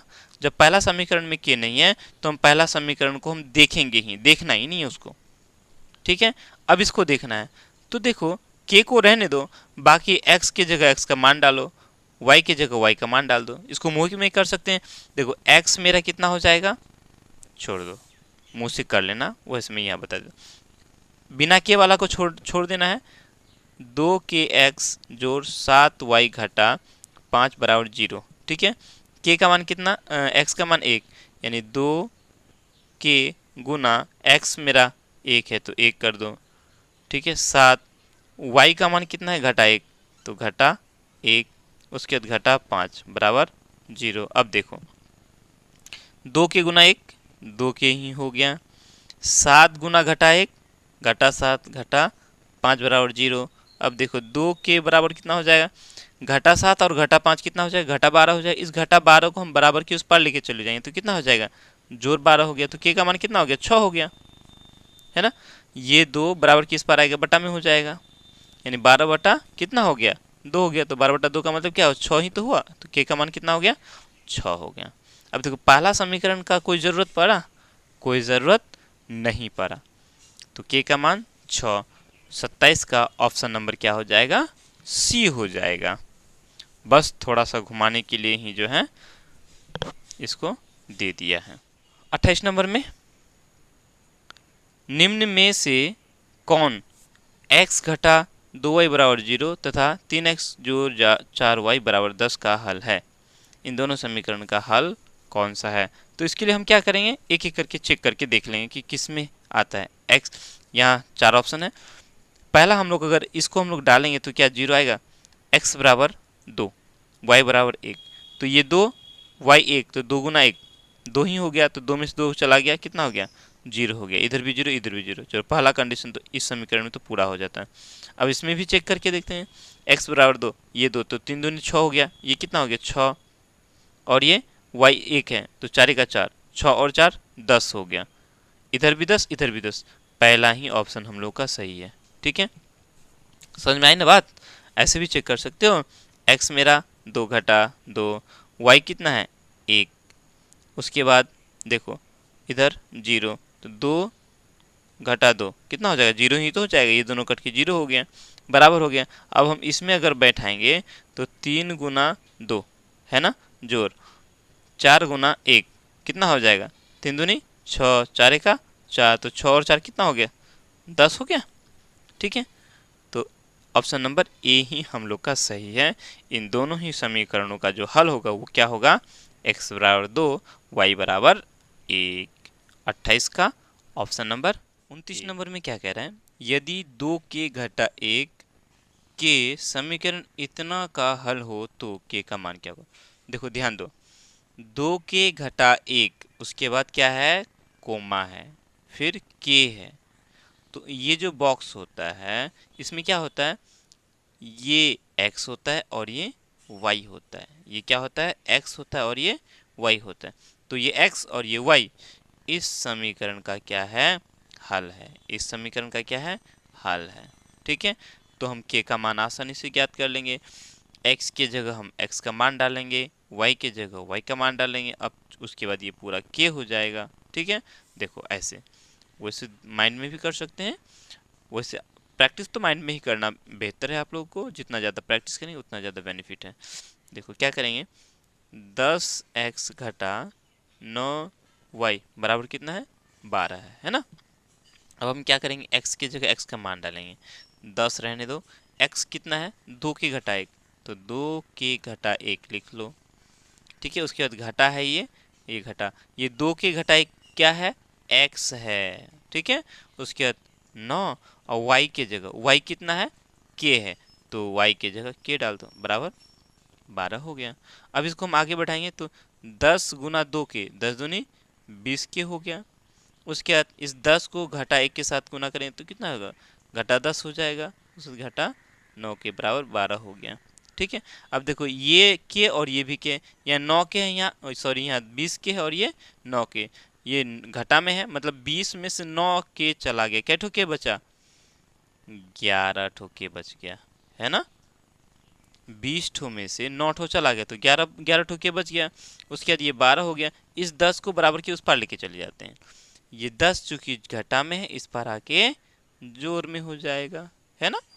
अब देखो के को अकेले छोड़ दो, इधर 12 और सॉरी ये 10 है ना, तो ये यहाँ 10 लिखेंगे ना, 12 और 10 22 हो गया। उसके बाद इस 11 को इधर लेके आ जाओ, चूंकि ये 11 इधर के साथ गुना हो रहा है, बराबर इसका इस पर आ जाएगा तो क्या हो जाएगा, भाग हो जाएगा, यानी 22/11। 22/11 का मतलब 2, 11 दूनी 22, अर्थात के का मान कितना आया, 2 आ गया। के का मान 2 हो गया। ठीक है, के बराबर 2, यानी कि 29 का ऑप्शन नंबर बी हो जाएगा। कोई दिक्कत? चलो 30 नंबर, रैखिक समीकरण युग्म इतना तथा इतना का क्या होगा? एकल हल होगा, कोई हल नहीं होगा, एक से अधिक हल होगा, अनंत बहुआयामी हल होंगे। आप ऑप्शन नंबर कौन सा? तो इसके लिए हम क्या करेंगे, चेक करेंगे अनुपात निकाल के। अनुपात क्या करेंगे, A1/A2, B1/B2, C1/C2 निकालेंगे। इसको मुंह से भी कर सकते हैं। देखो A1 1 है, A2 3 है, मतलब 1/3 हो गया। पहला अनुपात 1/3। दूसरा अनुपात देखो B1/B2, B1 2, B2 कितना है 12, तो 2/12। 2/12 का मतलब 2 का तो 2 6 12, 1/6 हो गया। पहला A1/A2 कितना है 1/3 आया, और B1/B2 1/6 आया। दोनों क्या बराबर है? नहीं है। दोनों बराबर नहीं है, मतलब अद्वितीय हल होगा। अद्वितीय हल का मतलब सिर्फ एक ही हल होगा, अर्थात एकल हल होगा। 30 का ऑप्शन नंबर ए। देखो ऐसे x A1 कितना है 1 है, A2 कितना है 3 है, ठीक है। उसके बाद B1 निकालो, B1 कितना है 2 है, B2 कितना है 12 है, B2 12 है, तो 2 का 2, 2 6 का 12, कितना हो गया 1/6 हो गया, जो कि दोनों बराबर नहीं है। A1/A2 बराबर नहीं है B1/B2 के। ये स्थिति क्या कहलाता है? ये स्थिति कहता है कि दोनों ही समीकरणों का जो हल होगा वो एकल हल होगा, अद्वितीय हल होगा। दोनों समीकरणों का जो आलेख होगा वो प्रतिच्छेदी रेखा होगा, है ना, तो एकल हल होगा। ठीक है, 30 का ऑप्शन नंबर ए हो जाएगा। 31 नंबर में, यदि इतना बराबर इतना और इतना बराबर इतना तो एक्स वाई होगा। एक्स वाई कौन सा होगा? ये हल दिया हुआ है, अब उसमें से कौन सा है, बस इसको क्या करेंगे हम लोग, चेक कर लेंगे। ठीक है, कौन सा होगा ये हम चेक करके देख लेते हैं। देखो अगर ये तीन, ये एक्स है ये वाई है, ये एक्स है ये y, x y x y, हम इसको एक्स वाई की जगह पुट करके बैठा करके देख लेंगे। देखो अगर x की जगह ये 3 हो जाता है तो कितना हो जाएगा, ये x की जगह 3 हो जाए तो 3 तिया 9 हो जाता है ना। उसके बाद 7 तिया 21 हो जाता है, बच गया 2, 3 का 3, 3 और 2 5 हो गया, 5 से 19 हो गया। अब इस y की जगह घटा लगाओ तो क्या हो जाएगा, ये घटा और ये जोड़ घटा हो जाएगा, 7 दूनी 14, 7 दूनी 14 हो गया। ठीक, उसके देखो सिंपल, देखो ये 9 आया, यहाँ लास्ट में 4 आया, तो 9 में से 4 जाएगा, क्या यहाँ 9 बचेगा? नहीं बचेगा ना, मतलब ये होगा ही नहीं। ठीक है, उसके दूसरे को देखेंगे, दूसरा कितना हो जाएगा, x की जगह 2 यानी 3 दूनी 6 हो जाएगा, 7 दूनी 14 का 4 हाथ में रहा 1, उसके बाद 2 का 2 और 1 3 हो गया। उसके बाद अब देखो इसमें, देखो ये दोनों को जोड़ेंगे, यहाँ जोड़ है तो भी ये हम लोग का बराबर नहीं होगा। ये 1 है, 1 से गुना करेंगे 197। अब देखो 346 को हम 197 से जोड़ेंगे तो 149 होगा, नहीं होगा, अर्थात ये भी हम लोग का नहीं हुआ। ठीक है, ये भी नहीं होगा, क्यों? क्योंकि ये देखो घटा 2 है ना, x मेरा 1 हो जाएगा तो ये 173 हो जाएगा, 173 हो जाएगा, और ये 197 को 2 से गुना करेंगे तो बहुत ज़्यादा हो जाएगा, है ना। अब वो बहुत ज़्यादा, उसमें से हम 173 को घटाएंगे तो 149 जोड़ में तो नहीं आएगा ना, घटा में आ जाएगा, अर्थात ये भी नहीं हुआ, तो इसको ये अप्लाई हो जाएगा। हम 173 को 2 से गुना करेंगे तो कितना हो जाएगा, इतना हो जाएगा। ठीक है, 3 दूनी 6, 7 दूनी 14, बच गया 1, 2 का 2 और 1 3। उसके बाद 197 गुना घटा 1 करेंगे तो घटा 197 हो जाएगा। 16 में से 9 7 चला गया, 9 बचेगा। ठीक है, 13 में से 9 चला जाएगा, 4 बचेगा, 2 में से 1 चला जाएगा, 1 बचा, 149 बचा। यही कंडीशन इसमें भी लागू हो जाएगा। 197 को हम 2 से गुना करेंगे तो 7 दूनी 14 हो गया, 9 दूनी 18, 1 19, 2 1 2 और 1 3। उसके बाद 173 को हम घटा 1 से गुना करेंगे तो 173 ही हो जाएगा। 4 में से 3 चला गया, 1 बच गया। ठीक, 9 में से 7 चला गया, 2 बचा। 3 में से 1 चला गया, 2 बच गया। तो दोनों ही स्थिति को पूरा कौन किया? ये 2 घटा 1, यानी x और y का जो मान होगा वो 2, x का मान 2 और y का मान घटा 1 होगा। यही हम लोगों का हुआ, यानी 31 का ऑप्शन नंबर डी हो जाएगा। कोई दिक्कत? चलो 32 नंबर, अविरोधी समीकरण युग्म के कितने हल होते हैं? अविरोधी समीकरण के कितने हल होते हैं? केवल एक। अविरोधी समीकरण किसको कहते हैं? प्रतिच्छेदी रेखाओं को। ठीक है, कोई दिक्कत? तो प्रतिच्छेदी रेखाओं का कितने हल होते हैं? अद्वितीय हल होते हैं, मतलब एक ही हल होते हैं। ठीक है, तो 32 का ऑप्शन नंबर ए हो जाएगा। ठीक, चलो 33 नंबर, एक रैखिक समीकरण युग्म जिसका कोई हल नहीं होता क्या कहलाता है? जिसका कोई हल नहीं होता है, कोई हल नहीं होने का मतलब समांतर, उसको क्या कहते हैं? कहाँ चला गया? क्या कहते हैं? विरोधी कहते हैं, अविरोधी कहते हैं, दोनों, इनमें से कोई नहीं। देखो अविरोधी तो हम लोग किसको कहते हैं? जो प्रतिच्छेदी होता है उसको अविरोधी बोलते हैं। अब चूंकि इस समीकरण युग्म का कोई हल नहीं है, कोई हल नहीं होने का मतलब समांतर, ठीक है, जिसका कोई हल नहीं होता है वो समांतर रेखाएं होते हैं, उनको कहते हैं हम लोग विरोधी। क्या कहते हैं? विरोधी। 33 का ऑप्शन नंबर ए हो जाएगा। रैखिक समीकरण युग्म जिसका कोई हल नहीं होता वो क्या कहलाता है? विरोधी कहलाता है।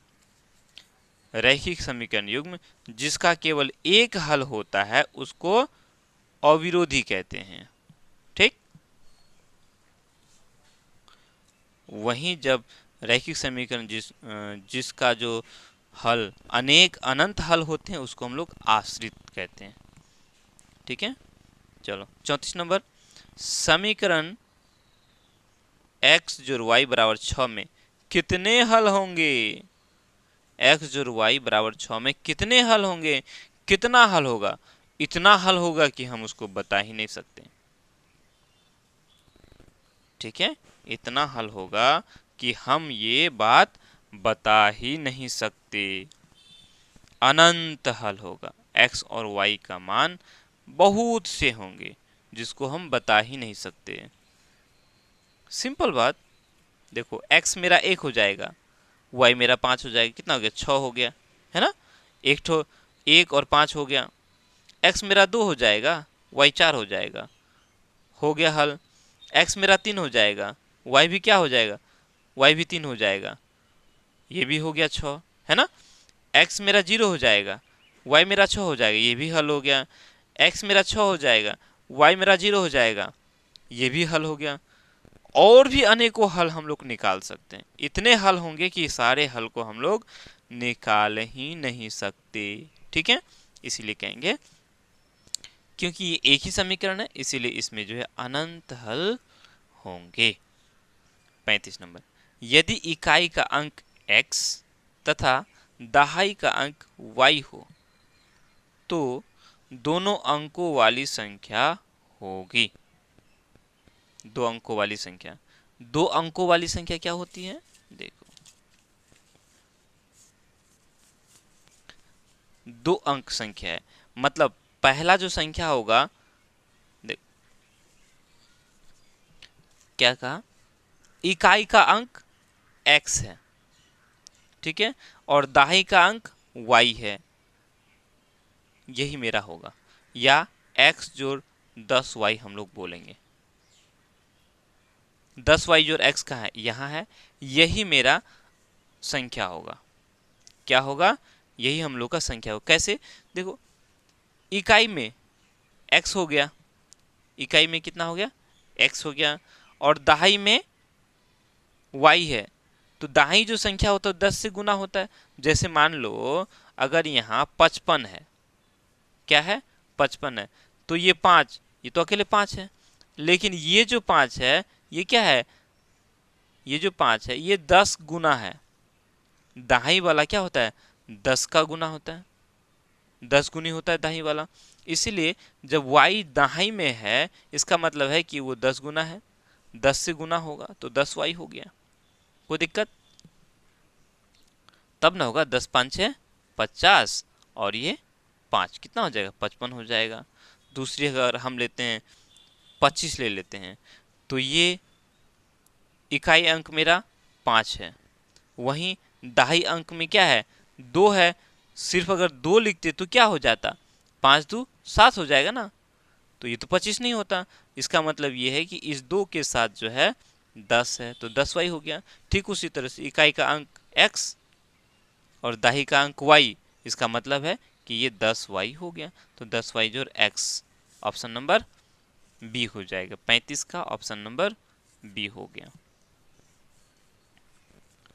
36 नंबर, यदि 2x जोड़ 3y बराबर 12 और 3x घटा 2y बराबर 5, तब कौन सा सही है वो हमें बताना है। इसको भी चेक कर लेना है कितना हो जाएगा। अगर x मेरा 2 हो जाए तो 2 दूनी 4, ये 4 हो गया। y 3, अगर 3 तिया 9, ये 4 और ये 9, 9 4 13 हो जाएगा। इधर 12 है, बराबर नहीं हुआ, मतलब ये नहीं होगा।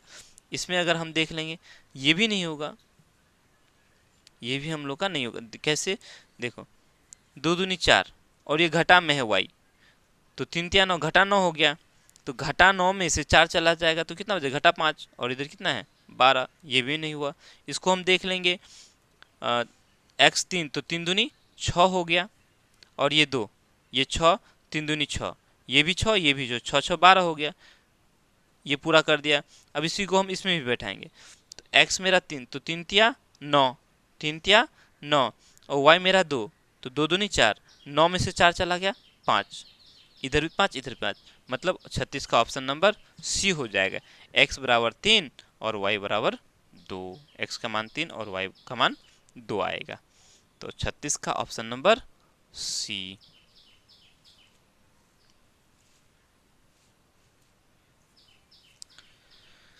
सैंतीस नंबर में समीकरण युग्म x जोड़ 2y जोड़ 5 बराबर 0 तथा घटा 3x घटा 6y जोड़ 1 बराबर 0 के हल हैं। इसके हल क्या हो जाएंगे। तो इसका हल को पता करने के लिए अद्वितीय हल होगा, अनंत होगा, कोई हल नहीं होगा, इनमें से कोई नहीं। तो क्या करेंगे हम, a1 बटा a2 b1 बटा b2 हम लोग निकाल लेंगे। a1 कितना है, x के साथ कुछ नहीं मतलब 1 है, तो a1 1, b1 सॉरी a2 घटा 3, a1 बटा a2 1 बटा घटा 3 हो गया। उसके बाद b1 बटा b2 निकाले, b1 मेरा 2 है, देखो ध्यान में नहीं रहता है तो यहाँ लिख लो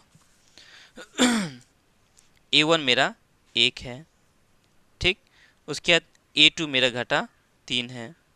उसके बाद b1 2 है, b2 घटा 6 है, देखो 2 का 2, 2 तिया 6, ये भी क्या आ गया 1 बटा घटा 3 आ गया, है ना। a1 बटा a2 बराबर b1 बटा b2 है। अब c1 बटा c2 निकाल लेते हैं। c1 मेरा 5 है और c2 मेरा 1 है, मतलब ये 5 आ गया। तो ये दोनों तो बराबर, कंडीशन क्या हो गया, ये a1 बटा a2 बराबर b1 बटा b2 है, ये दोनों बराबर है, और c1 बटा c2 बराबर नहीं है। और ऐसा स्थिति कहाँ होता है, समांतर रेखाओं में। समांतर रेखा का मतलब क्या हुआ, उसका कोई हल नहीं होगा। समांतर रेखा का मतलब कोई भी हल नहीं होगा, अर्थात इन दोनों ही समीकरणों का कोई हल नहीं होगा। ऑप्शन नंबर सी हो जाएगा, ठीक। चलो 38 नंबर, यदि समीकरण kx घटा 5y बराबर 2 तथा 6x जोड़ 2y बराबर 7 के कोई हल न हो, कोई हल न हो तो के बराबर क्या होगा। कोई हल नहीं होना, कोई हल नहीं होने के लिए a1 बटा a2 बराबर b1 बटा b2 बराबर नहीं होना चाहिए C1 बटा C2। ठीक है, तो हम वही A1 बटा A2 बराबर B1 बटा B2 करके देख लेंगे। तो A1 कितना है, K है, बटा A2 कितना है, 6 है। उसके बाद बराबर B1 कितना है, घटा 5, B2 कितना है, 2। अब बराबर बराबर नहीं होना चाहिए C, उसको तो लेने की जरूरत नहीं है, K यही है। अब हम क्या करें, इसको इस पार लेके आ जाएंगे, इसको इस पार लेके आ जाएंगे। तो K बराबर कितना हो जाएगा, 6 5 30 बटा 2, यानी घटा 15 हो जाएगा। 15 दूनी 30, तो K बराबर घटा 15 आ गया। K का मान कितना आ गया, घटा 15।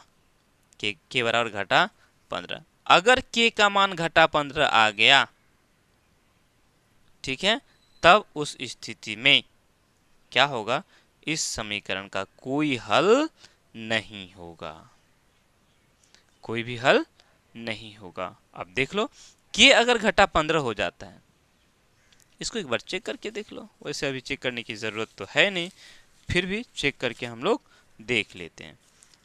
देखो, अगर K का मान 15 हो जाता है, घटा 15, तो K के जगह घटा 15 हो जाएगा। A1 हो गया, A2 मेरा 6 है, तो कितना हो गया, ये 3 का पारा में 3 दूनी 6 और 3 5 है 15, मतलब घटा 5 बटा 2 हो गया। ठीक है, उसके बाद B1 बटा B2 मेरा घटा 5 बटा B2 मेरा 2, ये भी कितना है, घटा 5 बटा 2 हो गया। ये दोनों बराबर हो गया। उसके बाद C1 बटा C2 बराबर नहीं होना चाहिए। C1 मेरा कितना है, घटा 2, और C2 मेरा घटा 7 है। घटा घटा खत्म, यानी 2 बटा 7 हो गया। घटा क्यों लिया, ध्यान में रखो, क्योंकि ये बराबर की इस पार है, इस पार, इस 2 को बराबर की इस पार लेके आएंगे तो घटा में हो जाएगा, क्योंकि ये जोर में है। ठीक है, अब देखो ये क्या हो गया, ये A1 बटा A2 हो गया, और बराबर है B1 बटा B2 के, लेकिन C1 बटा C2 बराबर नहीं है। और ये स्थिति क्या होता है, इस स्थिति में उसका कोई भी हल नहीं होता है। अगर K का मान वहाँ घटा 15 नहीं होता, तो फिर इसका हल निकलता, केवल एक ही हल होता। ठीक है, तो कोई हल नहीं होने के लिए K का मान कितना आना चाहिए, घटा 15 आ जाना चाहिए। चलो 39 नंबर, दो चर में दो एक घातीय समीकरणों के ग्राफ यदि प्रतिच्छेदी रेखाएं हों तो हलों की संख्या है। देखो कितना, बस माइंड को थोड़ा सा घुमाने के लिए पूछ दे रहा है इस तरह से, बाकी कुछ नहीं है। क्या कहा, दो चर में दो एक घातीय समीकरणों के। अब जाहिर सी बात है, अब दो, अब ये समीकरण है, ये समीकरण है, इसमें दो चर हो गया, और इन दोनों ही चरों में क्या है, एक एक घात ही तो है, एक घात ही है। तो क्या कहा, दो चर में दो एक घातीय, तो ये दोनों ही समीकरण एक घातीय वाला है, एक घातीय समीकरणों के ग्राफ यदि प्रतिच्छेदी हैं, प्रतिच्छेदी अगर हैं, तब उस स्थिति में हलों की संख्या क्या होती है, सिर्फ एक हल होते हैं। कितने होते हैं, सिर्फ एक हल होते हैं। प्रतिच्छेदी रेखाओं में एक हल होते हैं, जहाँ समांतर हो वहाँ कोई हल नहीं, और जब संपाती रेखाएं हो तब क्या होता है, अनंत हल होते हैं। तो प्रतिच्छेदी है तो इसका सिर्फ एक हल होगा। 39 का ऑप्शन नंबर ए हो जाएगा। 40 नंबर, रैखिक समीकरण युग्म x जोड़ 3y घटा 4 बराबर 0 तथा 2x घटा 5y घटा 1 बराबर 0 है। हाँ 0 है, क्या है, अविरोधी है, विरोधी है, आश्रित है। अब क्या है, इसको पता करने के लिए हम क्या करेंगे, फिर इसका रेशियो निकालेंगे, अनुपात को निकालेंगे पहले। A1 बटा A2, B1 बटा B2, इस तरह से हम लोग निकाल लेंगे। तो देखो A1 कितना है, 1 है, A2 कितना है, 2 है, उसके बाद B1 कितना है, 3 है, B2 कितना है, घटा 5 है। देखो A1 बटा A2 1 बटा 2, B1 बटा B2 3 घटा 5, 3 बटा घटा 5 है। क्या ये दोनों बराबर है, बराबर नहीं है, अर्थात A1 बटा A2 बराबर नहीं है B1 बटा B2। और ये क्या कहा, ये क्या कहता है, इसका ये मतलब है कि ये दोनों जो है प्रतिच्छेदी हैं, इसका अद्वितीय हल होगा। और इस स्थिति में हम इसको क्या कहते हैं, अविरोधी। क्या कहते हैं, अविरोधी। ठीक है। प्रतिच्छेदी रेखाओं को हम लोग अविरोधी बोलते हैं, समांतर रेखाओं को हम लोग विरोधी बोलते हैं, समपाती रेखाओं को हम लोग आश्रित बोलते हैं। कोई दिक्कत? और ये जो स्थिति दिखाता है ये कहता है कि ये जो है प्रतिच्छेदी है, और जब प्रतिच्छेदी है तो वो अविरोधी है। कोई दिक्कत? 40 का ऑप्शन नंबर ए हो जाएगा। 41 नंबर, यदि दो चर में दो रैखिक समीकरणों के हल अनंत हों, क्या हो? अनंत हों, तो उनके आलेख होंगे। अनंत हल होने का मतलब क्या है? समपाती होगा। क्या होगा? समपाती होगा, तब ना अनेक हल होंगे। समांतर होगा तो कोई हल नहीं होगा। प्रतिच्छेदी रेखाएं होंगे तो केवल सिर्फ और सिर्फ एक हल होंगे। दो समपाती रेखाएं हैं मतलब उसका अनेक हल होंगे, अनंत हल होंगे, इतने हल होंगे कि हम उसको ज्ञात ही नहीं कर सकते। कोई दिक्कत? आई होप आप लोग को समझ में आ रहा होगा, है ना? तो 41 का ऑप्शन नंबर क्या हो जाएगा? सी हो जाएगा। 42 नंबर में क्या कह रहा है? के किस मान के लिए समीकरण निकाय x जोड़ 2y बराबर 3 तथा 5x जोड़ ky बराबर 15 के अनंत हल हैं। अनंत हल, तो अनंत हल होने के लिए क्या होना चाहिए? a1 बटा a2 बराबर b1 बटा b2 बराबर c1 बटा c2 होना चाहिए, है ना? जब ये कंडीशन होता है तो हम बोलते हैं कि उसका कोई नहीं, अनंत हल होंगे। क्या होंगे? अनंत हल होंगे। मतलब उस स्थिति में क्या होता है कि ये दोनों ही समीकरण युग्म का जो आरेख होता है वो समपाती होता है। ठीक है, तो हम लोग क्या करें? a1 बटा a2 बराबर b1 बटा b2 करके देख लेंगे, क्योंकि ये जो k है कहाँ है? b पर है, ये a और ये b, तो a1 बटा a2 बराबर b1 बटा b2 करके देख लेंगे, वहाँ से k का मान हम लोगों का निकल जाएगा, है ना?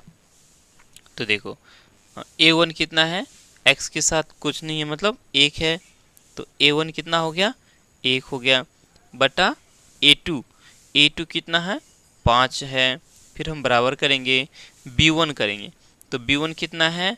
2 है। उसके बाद b2 y के साथ क्या है? k है सिर्फ, तो यहाँ k लिखेंगे। अब क्या करेंगे हम? इस k को 1 से गुना कर देंगे, k गुना 1 कितना हो जाएगा? k ही हो जाएगा, और 5 गुनी 2 5 दूनी 10, यानी k का जो मान आया वो कितना आया? 10 आया। जब k का मान 10 हो जाए तब उस स्थिति में क्या होगा कि ये जो दोनों ही समीकरण है, दोनों समीकरण युग्म का जो है इस समीकरण युग्म का क्या हो जाएगा? अनंत हल हो जाएंगे। ठीक है, कोई दिक्कत? चलो, तो के 10 ऑप्शन नंबर बी, 42 का ऑप्शन नंबर बी हो जाएगा। 43 नंबर में, यदि 2x जोड़ y बराबर 2x घटा y बराबर √8 तो y का मान क्या होगा? हमें क्या करना है? y का मान निकालना है।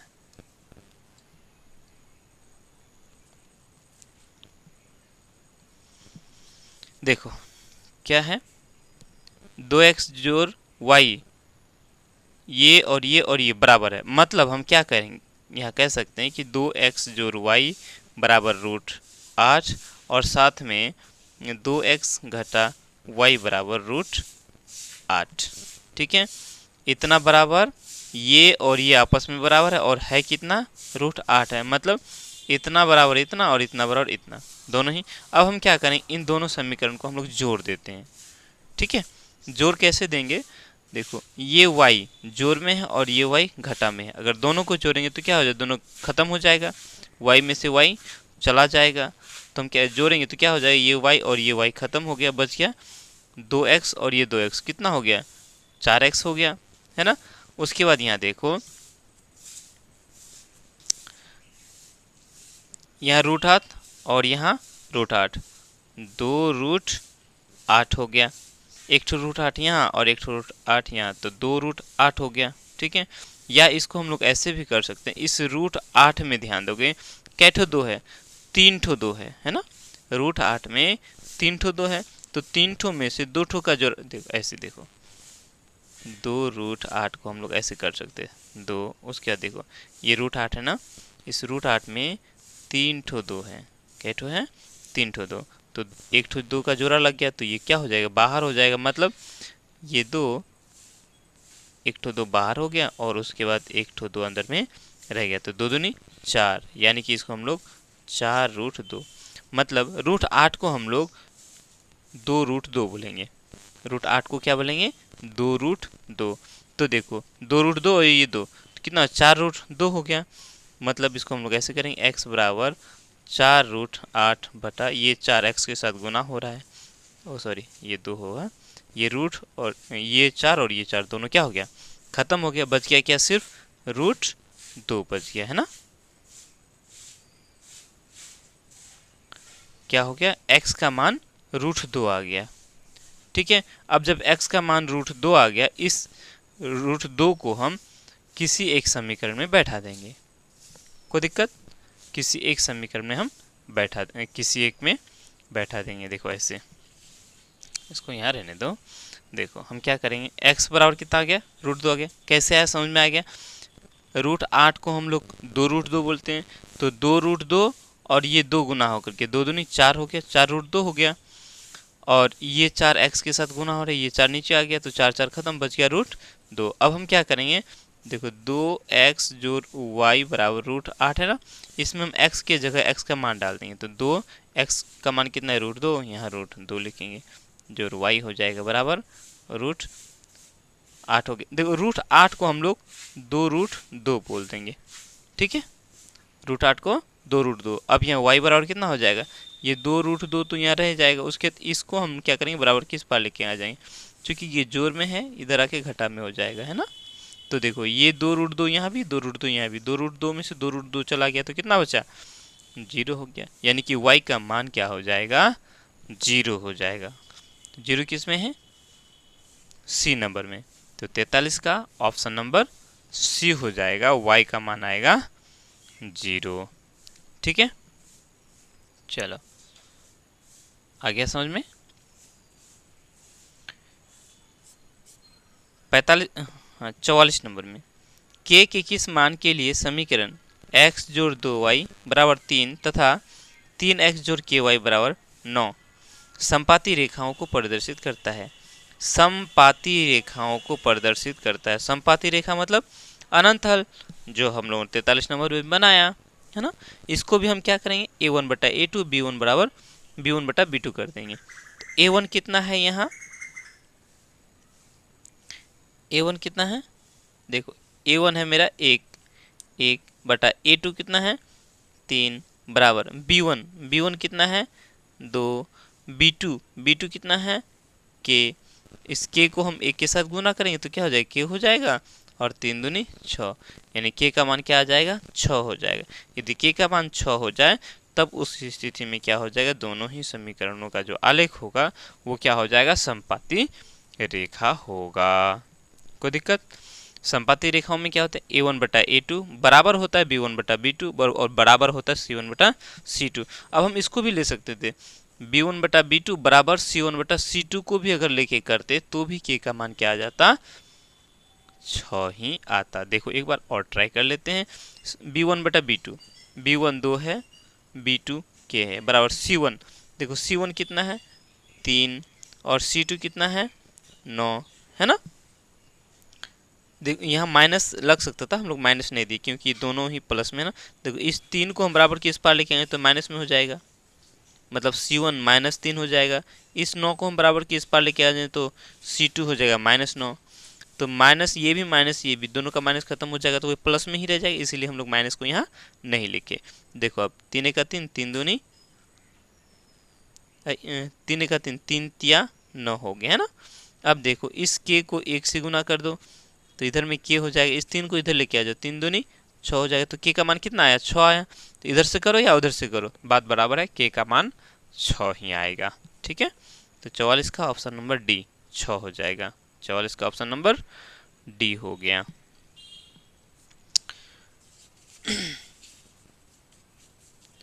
पैंतालीस नंबर में क्या करें a1 बटा a2 बराबर b1 बटा b2 बराबर c1 बटा c2 है, तो समीकरण निकाय इतना a1x जोड़ b1y जोड़ c1 बराबर 0 तथा a2x जोड़ b2y जोड़ c2 बराबर 0 का हल होगा। ये दोनों समीकरण हैं और ये जो स्थिति दर्शाता है क्या दर्शाता है, वो समपाती होता है। क्या होता है, समपाती होता है। और समपाती में क्या होता है, अनेक हल होते हैं, अनंत हल। इतने हल होते हैं कि हम उनको ज्ञात ही नहीं कर सकते। इतना सारा हल होगा कि हम उनको निकाल ही नहीं सकते, निकाल के थक जाएंगे। तो ऑप्शन नंबर सी, अनगिनत हल। अद्वितीय हल कब होता है, जब a1/a2 बराबर नहीं होता है b1/b2 का, तब वो अद्वितीय हल होता है। कोई हल कब नहीं होता, जब a1/a2 बराबर b1/b2 और बराबर नहीं होता है c1/c2, तब उस स्थिति में क्या होता है, कोई हल नहीं होता है। और जब इस तरह से हो, तीनों अनुपात बराबर हो, a1/a2, b1/b2 और c1/c2 जब बराबर हो, तब उस स्थिति में अनगिनत हल होंगे, अनंत हल होंगे। ठीक है, तो 45 का ऑप्शन नंबर सी हो गया। 46 नंबर, युग्म समीकरण 2x जोड़ 4y बराबर 3 तथा 12y जोड़ 6x बराबर 6 का हल है। इनका हल क्या होगा, क्या होगा उसके लिए हम वही अनुपात निकाल के बता देंगे। a1/a2 करेंगे तो a1 कितना है, 2 है, माइंड में ही कर लो। a1 2 है, a2 12 है, तो 2/12 का मतलब क्या हो गया, 2 का 2, 6 दूनी 12, 1/6 हो गया। a1/a2 1/6 हो गया। b1/b2, b1 मेरा 4 है और b2 6 है, तो 4/6, 2 से कट जाएगा, 2 दूनी 4, 2 तिया 6, 2/3 हो गया। तो a1/a2 बराबर नहीं हुआ b1/b2 के। देखो इसको यहाँ ऐसे कर लो, समझ में नहीं आ रहा तो a1 मेरा 2 है, a2 12 है, तो 2 का 2, 2 छके 12, ये कितना हो गया, 1/6 हो गया। b1/b2 करो, b1 4 है और b2 6 है ना, तो क्या हो जाएगा, 2 दूनी 4, 2 तिया 6, ये क्या हो गया, 2/3। अब देखो ये 1/6 बराबर नहीं है 2/3 के, बराबर है क्या, ये 1/6 है, ये 2/3 है, बराबर तो नहीं ना हुआ। और ये स्थिति क्या बताता है, ये स्थिति हम लोग का क्या बताता है, ये यही हुआ, a1/a2 बराबर नहीं हुआ b1/b2 के।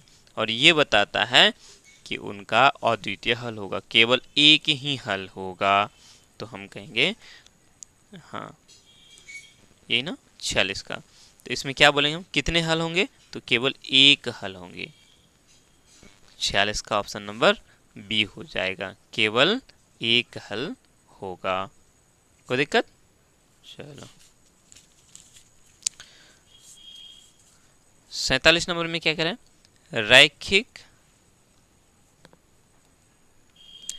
रैखिक समीकरण युग्म 2x घटा 3y जोड़ 2 बराबर 0, 6x घटा 9y जोड़ 5 बराबर 0 के कितने हल होंगे, कितने हल होंगे चेक कर लेंगे हम लोग। a1/a2, a1 2, a2 6, 2 का 2, 2 तिया 6, यानी 1/3 हो गया। b1 घटा 3 है, b1 क्या है, y के साथ घटा 3 है। b2 घटा 9 है ना, देखो 3 का 3 और 3 तिया 9, 1 क्या आ गया, 3 आ गया। a1/a2 और b1/b2 दोनों आपस में क्या हो गया, बराबर हो गया। अब c1/c2 निकाल लेते हैं। c1 कितना है, 2 है, और c2 कितना है, 5 है। देखो ये a1/a2 बराबर है b1/b2 के और c1/c2 के बराबर नहीं है। तो ये स्थिति क्या बताता है, ये जो रेखा है ये समांतर है। क्या है, समांतर है। और समांतर होने की स्थिति में इसका कोई भी हल नहीं होगा, यही ना हुआ। a1/a2 a2 बराबर है b1/b2 के, लेकिन बराबर c1/c2 के बराबर नहीं है। और ये समांतर रेखाओं के होते हैं जिसमें इसका कोई हल नहीं होता है। ठीक है, कितना नंबर बना रहे थे, 47 नंबर। तो इसका कोई हल नहीं होगा, 47 का ऑप्शन नंबर बी हो जाएगा। ठीक है ना। 48 नंबर, के किस मान के लिए समीकरण इतना तथा इतना का एक अद्वितीय हल होगा। इसका और इसका अद्वितीय हल होना है। तो अद्वितीय हल होने के लिए क्या होता है, a1/a2 बराबर नहीं होना चाहिए b1/b2 के। तो हम वही करेंगे, a1/a2, a1 कितना है, k है, a2 कितना है, 3 है, और ये बराबर नहीं होना चाहिए किसके, B1 बटा B2 के। B1 कितना है 2, B2 कितना है, y के साथ कुछ नहीं मतलब 1 है, तो ये 1 हो गया। ठीक है, अब हम क्या करेंगे कि इस 3 को उस पार लेके जाओ, तो 3 दूनी 6 हो गया, बटा में 1, 1 को तो हम लोग लिखते नहीं, यानी कि k का मान 6 नहीं होना चाहिए, k बराबर 6 नहीं होना चाहिए। 48 का ऑप्शन नंबर बी हो जाएगा। अगर k 6 हो जाता है तो उस स्थिति में इन दोनों ही समीकरणों का अद्वितीय हल यानी कि एक ठो हल नहीं होगा। ठीक है, k 6 नहीं होना चाहिए, 6 के अलावा कुछ और आ जाए तो उस स्थिति में वो क्या हो जाएगा, अद्वितीय हल होगा। तो k बराबर 6 नहीं होना चाहिए, कहाँ है, ऑप्शन नंबर बी। 48 का हो जाएगा ऑप्शन नंबर बी। कोई दिक्कत समझ में आ रही है?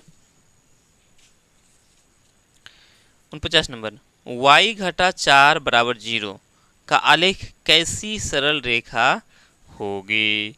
y घटा 4 बराबर 0, तो ये क्या हो जाएगा, y बराबर 4 हो जाएगा, है ना, y बराबर क्या हो जाएगा, 4 हो जाएगा। जब y बराबर 4 हो गया, अब यहाँ x तो है नहीं, x है क्या, x नहीं है, मतलब x 0 हो गया। तो इस स्थिति में क्या होगा, x अक्ष के समांतर जाएगा।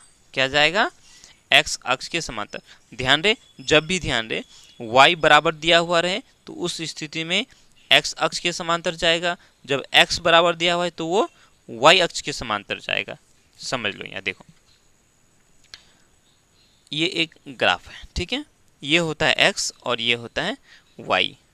ठीक, अब देखो y बराबर 4 हो गया, तो 4 ऊपर जाएंगे हम, 1 2 3 4 कहीं भी जाएं ऊपर जाएंगे तो x तो 0 हो गया, तो क्या होगा, ये इसी तरह से होगा, है ना, समझ में आ रही बात।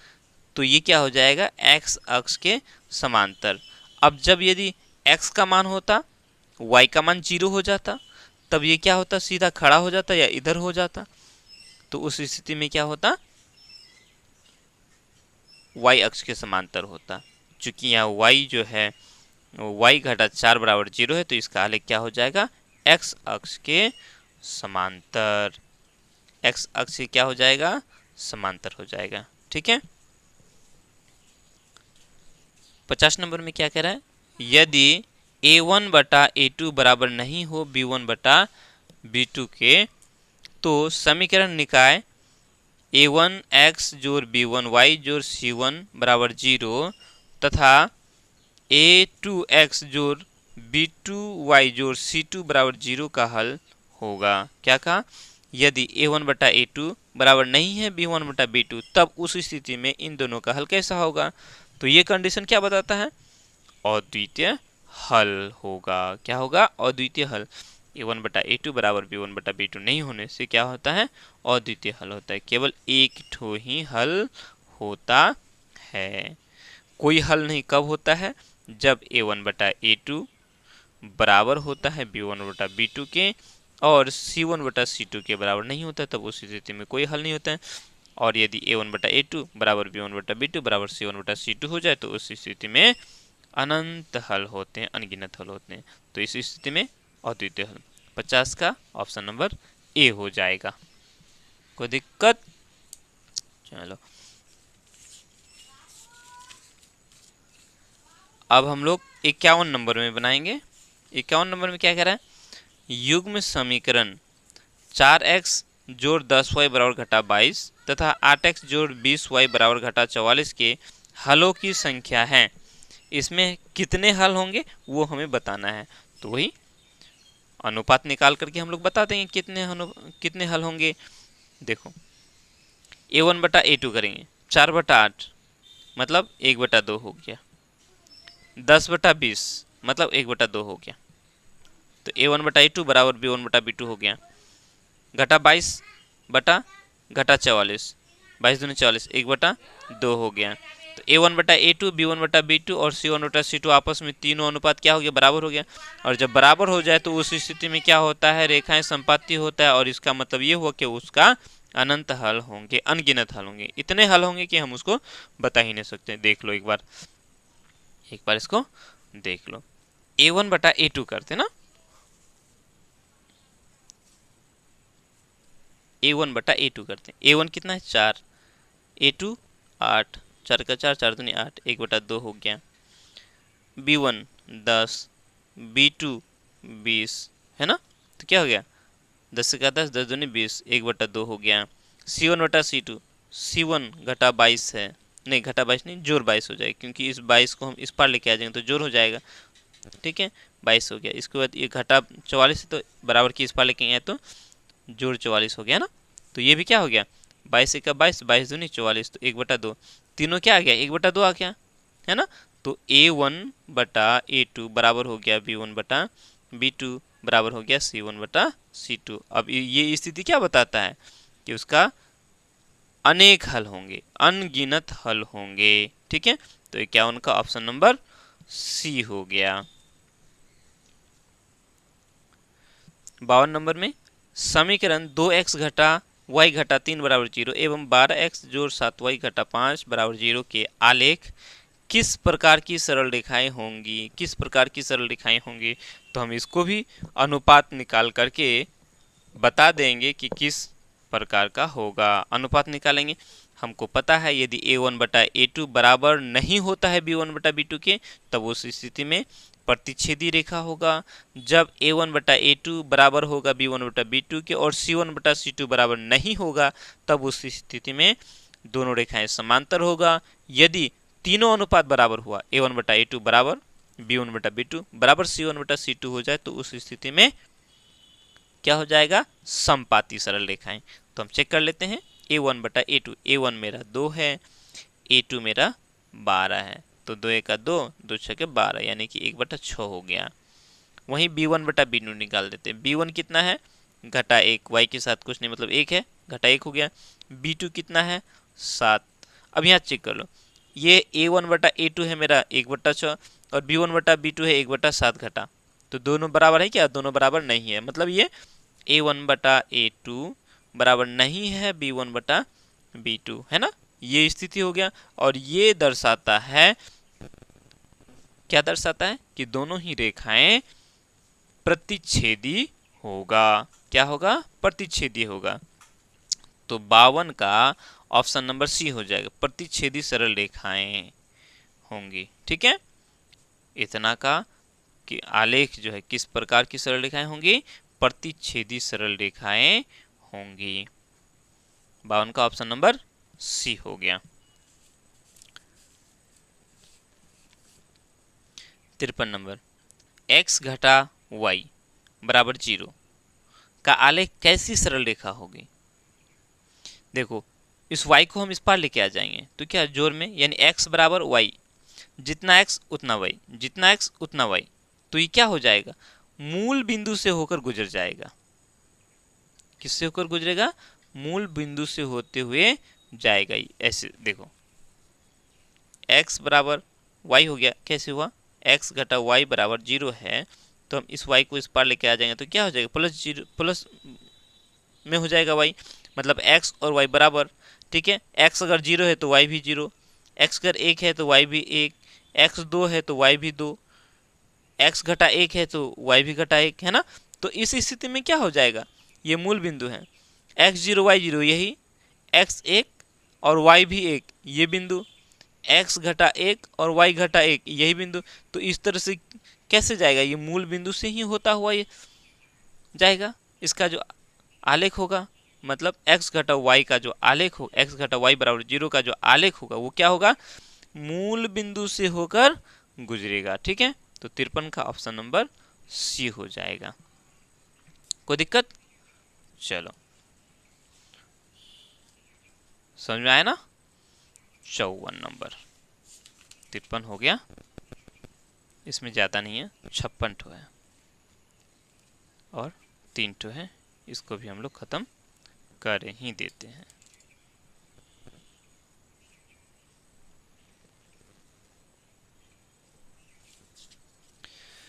चौवन नंबर यदि 3x घटा 2y बराबर 12 एवं 4x घटा 5y बराबर 16 हो तो कौन सा होगा, x और y का मान कितना होगा। चेक कर लेंगे हम लोग। देखो पहला x बराबर 4 अगर लेते हैं तो 4 तिया 12 हो जाएगा, x 4 है तो 4 तिया 12 हो गया, और y 0 ये 0 हो गया, तो 12 में से 0 चला गया, 12 ही हुआ, इधर भी 12 इधर भी 12, बराबर हो गया। अब हम इसको यहाँ चेक करेंगे, ये 4 यहाँ दे देंगे, तो 4 गुना 4 16, 4 चौका 16 हो गया। y के जगह हम 0 डालें तो 5 गुना 0 0 हो गया, तो 16 में से 0 गया 0 हो गया, मतलब x बराबर 4 और y बराबर 0। यही इन दोनों समीकरणों का क्या होगा, हल होगा। 54 नंबर का ऑप्शन नंबर ए। कैसे, इसको एक बार देख लो, अगर फिर भी समझ में नहीं आता ऐसे। 3x घटा 2 y बराबर 12। जब हम लोग x बराबर 4 लेते हैं तो 3 गुना 4 करेंगे घटा 2 गुना y का मान 0 करेंगे, है ना, तो 12 आता है कि नहीं, 4 तिया 12, और ये तो 0 हो गया, है ना, तो 12 बराबर 12 तो हो गया ना। अब इसी को हम लोग इसको भी बैठा, इस पर भी बैठा देंगे, तो 4 गुना 4 करेंगे, x है, उसके घटा 5 गुना 0 करेंगे, y 0 लेंगे, तो 4 चौका 16 घटा 5 0 0, कितना हो गया, 16 हो गया, और इधर भी कितना है 16, मतलब यही हम लोग का ऑप्शन नंबर ए ही इन दोनों ही समीकरणों का हल होगा। 55 नंबर, ए का मान जिसके लिए समीकरण निकाय ax जोड़ 10y बराबर 9, 2x जोड़ 5y बराबर 11 का कोई हल नहीं है। कोई हल नहीं है, कोई हल नहीं होने के लिए क्या करना पड़ेगा, a1 बटा a2 बराबर b1 बटा b2। a1 a है, b1 कितना है 2 है, बराबर b1 बटा b2, b1 कितना है 10 और b2 कितना है 5। कोई दिक्कत, कोई हल नहीं होने के लिए a1 बटा a2 बराबर b1 बटा b2 और बराबर नहीं होना चाहिए c1 बटा c2 के। चूंकि ये a जो है मेरा a1 में ही है, तो हम इन्हीं दोनों को लेके काम निकालेंगे, a1 बटा b2 और सॉरी a1 बटा a2 बराबर b1 बटा b2 करके। तो a1 मेरा a है और a2 मेरा 2 है, b1 मेरा 10 है और b2 5 है, ठीक है। इसी को आगे बढ़ाएंगे, 5 का 5, 5 दूनी 10, ए छोड़ दो, इस 2 को इस पार लेके आ जाओ, तो 2 दूनी 4 हो गया। ए का मान कितना हो गया 4, यानी कि जब ए का मान 4 हो जाए तब उस स्थिति में इन दोनों ही समीकरणों का कोई हल नहीं होगा। तो 55 का ऑप्शन नंबर डी हो जाएगा, ए का मान 4, ठीक है। 56 नंबर में समीकरण युग्म 3x घटा 2y जोड़ 3 बराबर 0, 4x जोड़ 3y घटा 47 बराबर 0 का हल है। चेक कर लेंगे हम लोग कौन सा हल होगा। देखो इधर 0, x का मान यदि हम लोग 1 डाल देते हैं और y का मान अगर 3 डाल देते हैं तो क्या 0 संभव है, 0 हो पाएगा, नहीं हो पाएगा। देखो x की जगह 1, तो 3 का 3 हो गया, ये क्या हो गया 3 हो गया। उसके बाद y की जगह अगर हम 3 डालेंगे तो 3 दूनी 6 हो गया, और ये जोड़ 3, देखो 3 और 3 6, 6 में से 6 गया 0, हाँ हो तो गया, इसमें हो गया। अब इसमें भी चेक कर लेते हैं, x की जगह 1, तो 4 का 4 हो गया, उसके बाद जोड़ 3 और ये y की जगह 3, तो 3 तिया 9 हो गया, उसके बाद घटा 47 है, ये नहीं होगा, 9 4 13, 13 में से 47 घटे 47 में से 13 जाएगा 0 होगा, नहीं होगा, मतलब ये ऑप्शन सही नहीं है। कोई दिक्कत। अब हम लोग भी दूसरा में चेक करते हैं, तो 4 तिया 12 हो गया, ठीक है, घटा ये 5 ये 2, तो 5 दूनी 10 हो गया, और ये 3, ठीक है, ये भी 0 नहीं हुआ, 12 और 3 15 हो गया, 15 में से 10 चला जाएगा 0 नहीं बचेगा, मतलब ये भी हम लोग का कैंसिल हो गया। सी नंबर में हम चेक करेंगे, तो x के 5 तिया 15 हो गया, उसके बाद ये y मेरा 9 है, तो 9 दूनी 18 हो गया, जोड़ 3, 15 और 3 18, 15 और 3 18 हो गया, 18 में से 18 चला गया 0 हो गया। चलो ये तो हो गया पहला, ठीक है। अब दूसरा में चेक करते हैं, तो क्या हो जाएगा, ये 4 और ये 5, 4 5 6 20, जोड़ ये 3 और ये y 9, 9 तिया 27 घटा 47 हो गया, 20 और 27 47 हो गया, 47 में से 47 चला गया, क्या हो गया 0 हो गया। मतलब ऑप्शन नंबर सी ही इन दोनों ही समीकरणों का क्या है, हल है। ठीक है, इस तरह से हम लोग का ये भी हम लोग का समाप्त हो गया। अगला हम लोग चौथा बनाएंगे द्विघात समीकरण। ठीक है, पसंद आए तो लाइक कर देना और साथ में कमेंट करना ना भूलना।